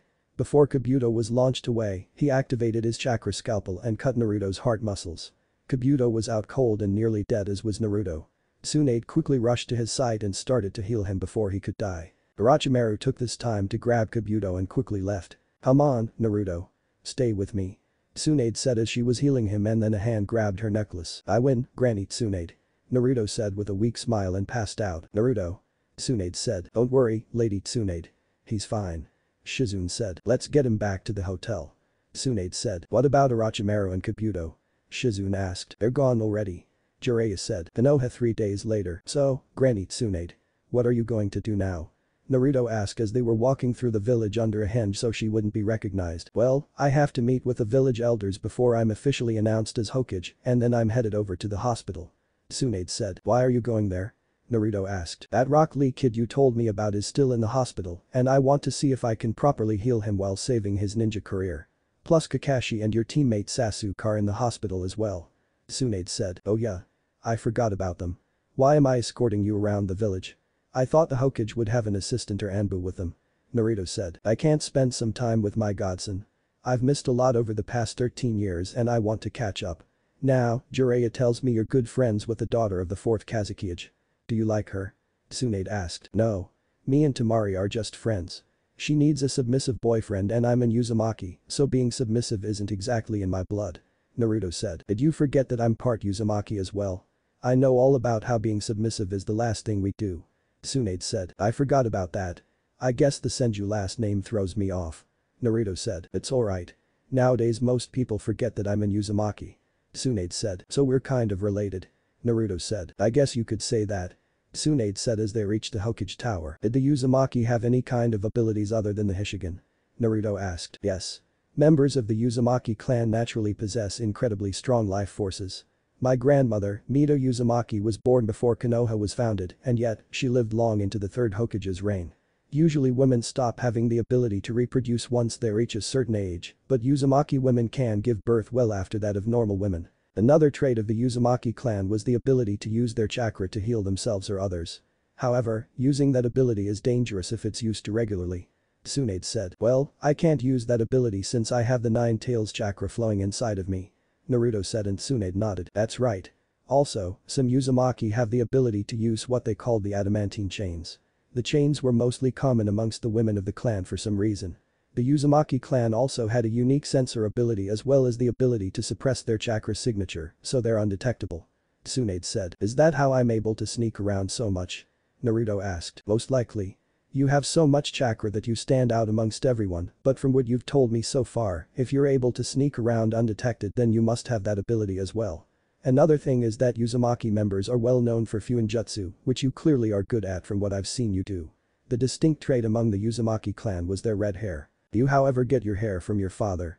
Tsunade said. Why don't you have black or red hair? Hashirama had black hair, and since Mito was in Uzumaki she had to have red hair. Naruto said. That is something I still haven't figured out myself. I was raised by my grandmother and grandfather. My parents died when I was very young so I never met them. I do know my father was half Uzumaki and half Senju. I don't know about my mother. She must have had some strong dominant genes if I have blonde hair. Tsunade said. Maybe my father had strong genes as well since I'm blonde. Naruto said. He did. I'll tell you this, your father was one of the most powerful ninja to ever live.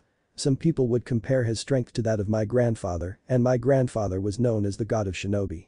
Your father never reached his prime before he died, so he was on his way to becoming the strongest ninja ever. Tsunade said. Wow. Do you think I'll be able to surpass him? Naruto asked. Who? Tsunade asked. My dad and the first Hokage. Naruto said and Tsunade smiled. Of course. Tsunade said. What happened to the Uzumaki clan? Why aren't there more of us around? Naruto asked. They were simply destroyed. Kumo, Iwa and Kiri joined forces to wipe them out. The Uzumaki clan's skill with Kenjutsu earned them both respect and fear throughout the ninja world.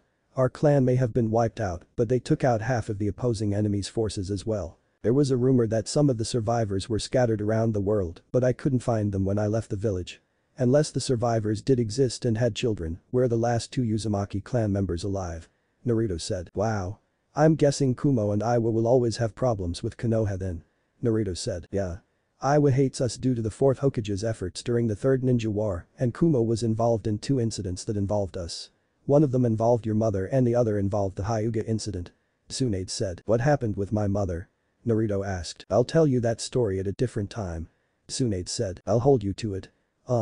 This is kind of personal and I won't get mad if you don't answer, but did you ever have any kids? Naruto asked and Tsunade had a sad smile on her face. No, but I wish I did. Tsunade said. Why not? Naruto asked. My boyfriend Dan died during the 2nd Shinobi War and I never had another relationship. I've had the occasional hookup before I left with one person, but I could never date him. Tsunade said. So, you and Pervy Sage, huh? Naruto asked and Tsunade froze. What? Tsunade asked. He talks in his sleep. He kept mumbling about some blonde lady who broke his heart and it made him leave for over 20 years. I just put 2 and 2 together. Naruto said. Keep that to yourself. Tsunade said. Okay. Why not have kids with Pervy Sage? I mean it's obvious he loves you and you must have had some type of feelings for him if you would hook up with him more than once. You said it yourself that you wish you had kids, so why not with him? Naruto asked and they came up to a room where the elders were waiting. Not gonna happen. Now, let's go. The elders are waiting for me. Tsunade said. Why should I go in there? I thought this was a private meeting. Naruto said. You already know what's going on and you're my escort. Shizune should already be in there and I'm technically the Hokage, so I can bring whoever I want. Tsunade said and opened the door then dropped their hinge. Lady Tsunade, I'm glad you can join us. However, young Naruto must leave. Elder Hamura said. He stays. He knows what is going on and was my escort for the day while I had Shizune working with patients at the hospital. Tsunade said. Very well. Elder Hamura said. Are you sure it is wise to have him here? No offense, but he's only a genin. Elder Kaheru said. I'm sure. Tsunade said. This is unacceptable. The boy must be removed. A man with a bandage over one of his eyes said and then looked at Naruto. He stays, Danzo. He'll be on his best behavior. Isn't that right, Naruto? Tsunade asked, and then Naruto activated his Taijutsu. Will you please deactivate your Taijutsu? Hamura asked. No. Somebody is trying to control me with a Jinjutsu and this keeps it from happening. I know who it is, but I'd rather not put the person on blast. So, stop before I kill you. Naruto said and the Jinjutsu stopped. What kind of eyes are those? To be able to detect and block out the Kodamatsukami is simply unheard of and impossible. Danzo thought. Very well. We shall allow it. Kaheru said, as she already had felt a Jinjutsu being used. Before we start, how many people are supposed to be in this room? Naruto asked. Only the 6 of us. Hamura said and Naruto threw 4 kunai into each corner of the room, revealing 4 dead blank Anbu masked shinobi who quickly went up in fire. It seems somebody doesn't know what a private meeting is. Tsunade said and glanced at Danzo who was visibly angered. Damn it. The Jinchuriki is stronger than I thought. I must leave before he makes it known that it's me. Danzo thought and stood up. Where are you going, Danzo? We still have a meeting to get started. Kaheru said. I must seek out my personal doctor. My missing eye is bothering me. Danzo said and left the room. Now, may we get started? Tsunade asked. Yes. Listen carefully, Tsunade. We must send word to the feudal lord that the 5th Hokage has officially arrived in the village. All the preparations must begin at once for the coronation ceremony. Kaheru said. Can't we just skip the ceremonies? They're such a bore. Tsunade said. Tsunade. Kaheru said. Okay. It comes with the job, I guess. One of the perks of being Hokage. Tsunade said. I'll send 2 Jonin to immediately send word that in a few days from now, we will officially welcome the 5th Hokage. Kaheru said. I understand. Tsunade said. Your grandfather would be proud of you. Hamaru said. You've met the 1st Hokage. Naruto asked. Yes. We were students of the first and second Hokage along with Hiruzen and Danzo. Koharu said. Then you must have known Mito Uzumaki. Was she really as great as Granny Tsunade described her to be? Naruto asked. You told him of his heritage? Homura asked. No. Jiraiya told him of his mother and her name. I only told him bits and pieces about his father, but nothing to give away who he is. I figured since he knows he's in Uzumaki that I should give him a bit of a history lesson. Tsunade said. Why not just tell him of his father? You can overrule Hiruzen's law about his parents now that he's dead. Koharu said. What law? Naruto asked. He placed a secret law backed by the civilian council that would prohibit anybody from adopting you and telling you of your lineage. Homura said. Yes. Quite a bit of people wanted to adopt you and they had nothing but good intentions. I believe Mikoto Uchiha, who was one of your mother's friends, wanted to adopt you. The Hyuga clan wanted to take you in as well, since Hiashi Hyuga was good friends with your father. A few civilian families wanted to take you in as well since they were also close to your parents. Koharu said. Yes. I believe a few Kunoichi wanted to adopt you as well. Anko, but due to her history with Orochimaru, she was rejected and that was when you were about 8. Kurenai Yuhi also wanted to adopt you along with Yugao, Tuchiya Kraku and Tsume Inyazuka, who is the leader of the Inyazuka clan. However, the civilians minus the Ichirokas were mysteriously found dead in their homes a few after they were rejected from adopting you. The same happened with some of the Kunoichi who wanted to adopt you. They were poisoned, but we couldn't trace it back to anything. Homura said. Anko wanted to adopt me? She doesn't seem like the parent type. Naruto said. Despite Anko being tough on the outside, she does have a big heart. She saw how you were being treated and she remembered how the village treated her once she was betrayed by Orochimaru and came back to the village. She didn't want you to grow up the same way she did, but Hiruzen rejected her and claimed that you were just fine. He even went as far as to place a squad of Anbu to follow her and make sure she didn't come in contact with you. Homura said. Wait a minute. Why would he do that? Shizune asked. Because Hiruzen wanted him as a weapon similar to Danzo. Hiruzen knew about the beatings and you living on the streets for 2 years, but he would sometimes order those mobs to attack you and then play the grandfatherly role to manipulate you to turn you into a weapon. Apparently you were smarter than he thought and you didn't fall for any of his tricks. Koharu said. I always knew there was a reason I didn't trust him anymore. Naruto said. Was he being controlled by a Jinjutsu? Tsunade asked. No. This was held in a private meeting between us right after Naruto was made into a Jinchuriki. We of course were against it, but he was the Hokage and his decision was final. I was well known for being able to detect Jinjutsu during my time as a shinobi and Hiruzen was not under any kind of influence. Koharu said. Do not worry though. Anko took care of the mobs after they attacked you. She along with Yugao killed them once Anko was released from Anbu's supervision. It was her way of helping you while you were out on the streets. Homura said. Then why does she act like she doesn't know me? Naruto asked. Because Hiruzen had a memory blocking seal placed on her and we couldn't find Jiraiya to remove it for us. Koharu said. I'll remove it then. I've come across that seal during my training with Pervy Sage. Naruto said. I'm sorry. With who? Homura asked. It's Jiraiya. That's what he calls him. Tsunade said. It's funny. Your mother called him the same thing. Koharu said. I guess great minds think alike. Naruto said. If you say so.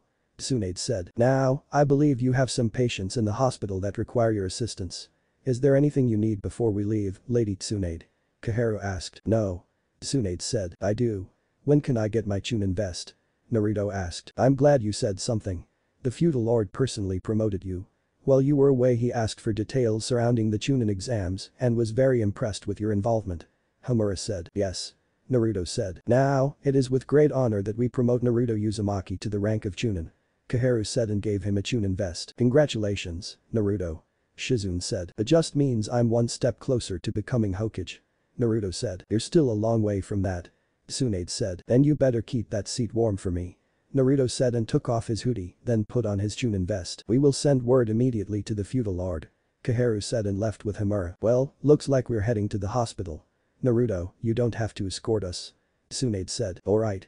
Naruto and vanished. Then go shop. Enko. Seriously. Will you stop? Your date with Iruka will be just fine. Kurenai said. Yeah. That's easy for you to say. You've been with Asuma for over a year now. Anko said. She's right. You'll be fine. Yugao said. Hello, ladies. Naruto said as he appeared. Hi Naruto. Yugao said. Naruto, I see you're a chunin now. Kurenai said. Yup. Feudal lord promoted me himself. I just got back from finding the 5th Hokage with Pervy Sage. Naruto said. Who's this 5th Hokage? Kurenai asked. My godmother. Naruto said. Hey. Iruka wouldn't have told you anything that he likes or dislikes, has he? Anko asked. No. That's not why I'm here. Naruto said. Then why are you here? Yugao asked. I wanted to thank the three of you for trying to adopt me when I was younger. Naruto said. You're welcome. How'd you find out? Kurenai asked. Amaru and Kaharu told me. Naruto said. Weren't they the ones who prohibited us from adopting you? Yugao asked. No. It was the third Hokage. He wanted me as a weapon and prevented you and a few clans from adopting me. He even put a seal on Anko to make her forget about her trying to adopt me. Naruto said. Sorry, but I only met you during the chunin exams, kid. Anko said. Because you have a seal on you. If I'm right, it should be a small seal behind one of your ears. Naruto said. Tech behind my ear. If he's lying, then I'll castrate him with a rusty kunai. Anko said, glaring at Naruto, and Yugao checked behind her ears. Yeah. You do have a seal. It's behind your left ear. Yugao said. Then get rid of it. Anko said. I'm not good with seals. Yugao said. Me either. Kurenai said. Great. Only seal master we have is that pervert. Anko said. I can get rid of it. I know Fuinjutsu. Naruto said. Yeah, right. Anko said. I'm a level 7 sealing expert. I was already a level 5 sealing expert before Pervy Sage trained me, and now I'm at level 7. Naruto said. Why should I believe you? Anko asked. It's either I get rid of it or Pervy Sage does it, and he'll most likely have you get naked for it. It's your choice. Naruto said. I'd do it if I were you, Anko. I've known Naruto since he was a kid, and I can tell when he's lying. Yugao said. What? I do not lie. Naruto said and looked away. Then why aren't you looking at me? Yugao asked. Because I don't want to. Naruto said. How long will it take you to remove this seal? Anko asked. Not even 5 seconds. Naruto said and went through 3 hand signs before tapping her behind the ear on the seal. It stings a bit. Anko said. It's because I had to override it with my chakra. It's gone now. Naruto said. Yeah. I remember now. I saw you one day get cornered by a mob and they were about to start beating you until I showed up and took you away before they even got their weapons out. I argued with the third Hokage for hours on multiple occasions about adopting you, and he came up with some bullshit excuse that it would make the family too powerful since you're a Jinchuriki. And he thought my seal would activate if I was in constant communication with you. After that, I don't have any memory of you until the chunin exams. Anko said. I was told it was because I was too high up in the rankings to adopt you, but when I asked for another child, he magically had the paperwork ready. Mind you, I was a chunin until I was recently promoted a few months before I took a genin team. Kurenai said. He forced me to stay in Anbu so I wouldn't be able to adopt you. Yugao said. You three aren't the only people who tried to adopt me. Naruto said. Who else tried to adopt you? Kurenai asked. Guchi Ichiraku, Hiashi Hyuga, Tsu Minyazuka, Makoto Uchiha, some Kunoichi and a few civilian families that my parents were friends with and knew about me. He had the civilians and other Kunoichi killed a few weeks after they were all rejected from adopting me. They were poisoned. Naruto said. Then why not poison the rest of us? Kurenai asked. You're the Jinjutsu mistress, so you probably have good sensor ability and would have trapped whoever was sent to poison you in a Jinjutsu.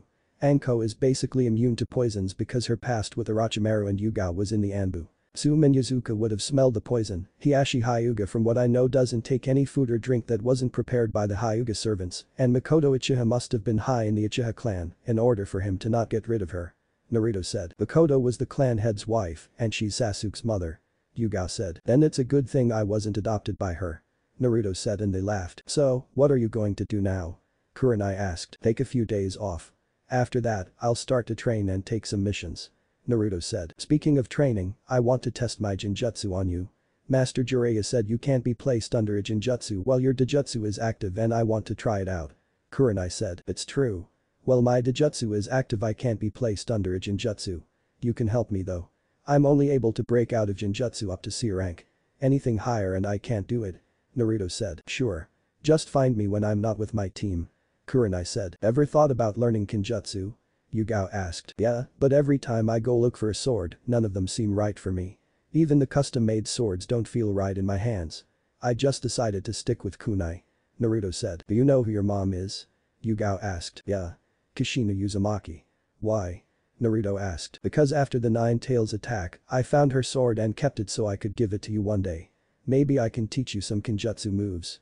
Yugao said. I'm more of a torturing type of person, so if you need any tips just stop by the T&I building or find me in the Forest of Death. Anko said. Okay. I'll see you all later. Naruto said and walked away. It's honestly surprising how much he looks like Lord Fourth and he hasn't figured it out yet. Anko said. Give him some time. He'll figure it out. Kurenai said. Do you think he'd want us to adopt him now? Yugao asked. I doubt it. He said his godmother was the Hokage, so more than likely she's the one taking care of him now. Anko said. That's just the thing. Who is his godmother? Kurenai asked. I guess we'll find out in a few days. Yugao said and the Anko saw a piece of paper on the table. What the hell? That sneaky little shit. Anko said as she read the paper. What? Kurenai asked. Read this. Anko said and gave her the paper. Anko, as I removed the seal behind your ear, I looked at the other one on your neck. Give me a few months and I should be able to remove it. Naruto. When did he even look at the curse mark? Kurenai asked. I have no idea. I'll see him in a few months so if he's lying I'll just castrate him. Anko said. Naruto. Naruto was walking through the village towards the Hokage monument to look at the village like he normally does. It's been a hectic 2 months for him and he needed time to process everything.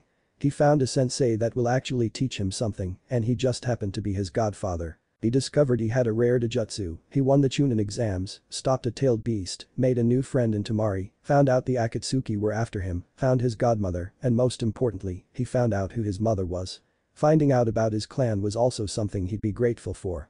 If it wasn't for Tsunade then he'd probably never know any of this. He was thinking so much that he failed to see the crowd of ninja and civilians surrounding him until he had to dodge a kick. The hell? Naruto said. Demon scum. A random jonin said. I don't know why he's still alive. Another jonin said. Let's do what we used to do when he was a kid. A civilian said. This time we'll make sure he dies. A chunin said. You know, I think it's time for me to start fighting back. Years of torture and abuse, for what? Something I had no control over. People fear what they do not understand and it makes them act out. If you remove the 9 tails from me and I survive, what does that make me? Am I still the 9 tails or am I a human? What makes my life so invaluable compared to yours? Naruto asked. You're a demon. That's what? A civilian said. A demon, am I? The third Hokage is dead. Do you know what that means? Naruto asked. Do tell us, demon scum. A jonin said. It means that I can fight back without any repercussions. It means I will no longer take the abuse I've suffered at the hands of you assholes. How would you like to meet the 9 tails personally? Naruto asked and lifted his shirt revealing his seal. This is the seal containing the 9 tails. I wonder what would happen if I were to break the seal. Actually I do know what would happen. I'll release the 9 tails and I have a pretty high chance at surviving the extraction process. Naruto said and everyone grew scared. And no. You can't. The 4th Hokage didn't want the 9 tails to destroy the village. A jonin said. Then why would you all attack me growing up knowing I contained the 9 tails? Naruto asked. We wanted to finish what the 4th Hokage started. His wishes will be met. A chunin said. Wrong. His wishes were for me to be seen as a hero for keeping this village safe from the wrath of the 9 tails. You all spat on the wishes of the 4th Hokage. You all are tarnishing his name and he's rolling over in his grave because of all of you. I'm giving you all a warning. Do not attack me again or I'll retaliate and send you to the hospital. Naruto said. You don't scare us. We kill you and we kill the 9 tails. A jonin said and the crowd cheered. Fine. If you want to fight, then bring it. Naruto said and before anyone could move, 2 people appeared in front of Naruto. Oh, Naruto. You weren't going to have all the fun without me, were you? Anko asked and pulled out some kunai. I swear some of you shouldn't be a ninja if you can't tell the difference between a container Miyati contains. Kurenai said. So, who wants to attack first? Anko asked and the Tsunade appeared. Everybody stop. Tsunade yelled. It's Lady Tsunade. A jonin said. Now that she's here, we can kill the demon. A chunin said and Tsunade just smiled before she punched him away. Anbu? Tsunade said and 20 Anbu appeared. Yes Lady Tsunade. A wolf-masked Anbu asked. Take all of these civilians and ninja to the T&I building. I want Anko and Ibiki to teach them a lesson. Oh and every ninja in this crowd are hereby stripped of their shinobi license. Get them out of my sight. Tsunade said and the Anbu took the crowd away. Well, looks like I'm going to have some fun. Anko said and vanished. Lady Tsunade, why are you here? Kurenai asked. Naruto didn't tell you. Tsunade asked. Tell me what? Kurenai asked. Never mind. If he didn't tell you then you'll have to wait. Naruto, come with me. Tsunade said. Okay. Bye again, Kurenai. Naruto said and they vanished. Naruto and Tsunade Hokage Tower. Were you really about to release the 9 tails? Tsunade asked. No. I just wanted to scare them. Naruto said. Anyway, listen. Since you're a chunin now, once I'm Hokage I'm going to have to send you out on harder missions. Also, whenever I have to leave the village, you will be part of my escort. It will be me, you, Shizune and 2 Anbu of my choosing. Do you understand? Tsunade asked. Yes, but why me? Naruto asked. You want to be Hokage right? Tsunade asked. Yes. Naruto said. Then think of this as early training for the position. You're still years away from becoming Hokage, but a head start won't hurt anybody. Tsunade said. I can live with that. Naruto said. Good. Now, Jiraiya had to leave the village to get updates from his spy network, but he left you some ninjutsu and fuinjutsu to work on. He also said to work on your taijutsu and jinjutsu skills without your Hishigan activated. Tsunade said as tossed him a scroll. Do you know when he'll be back? Naruto asked. Maybe a few months. You can never know with him. Tsunade said. I guess you're right. Do you know if Asuma is in the village? Naruto asked. Yeah. He's either with his team now or just lounging around the village. Why? Tsunade asked. I need some tips on my wind manipulation. Naruto said. He's the best wind user in the village, so it's good to know that you're seeking him out. Have you started working on your ice Kekkei Genkai? Tsunade asked. No. I still can't combine my wind and water chakra natures yet. My wind control is still lacking, and that's why I need to find Asuma. Naruto said. When you're ready, come see me. I know about combining chakra natures for Kekkei Genkai, so I can help you out. Tsunade said. I'm getting hungry. Want to grab some ramen with me? Naruto asked. Sure. Along the way you can tell me about the genin in the village. Tsunade said. They left the Hokage Tower and headed towards Ichirikus while just docking. Naruto asked her questions about her life, and in return he told her more about his. Needless to say, Tsunade was not happy with how the village treated her godson throughout his life and almost went on a rampage. She was disappointed when Naruto told her about the current genin. The most disappointing was Sakura and Ino since they were basically fangirls. Civilians and ninja in the street were shocked that Tsunade was back in the village, but that all changed when they saw her walking with Naruto. Some glared at him, and one was even bold enough to throw a brick at Naruto, which was easily avoided. Tsunade saw who did it and punched him so hard that he flew through at least 5 buildings before he finally hit the ground. They all got the hint she was not going to be anything like the third Hokage who let them do what they wanted to him and that she was going to put her foot down. First things first, Tsunade wanted to do a thorough evaluation of the hospital and the ninja academy first. From what Naruto told her and Shizune reported back to her, both were horrible and needed a serious overhaul.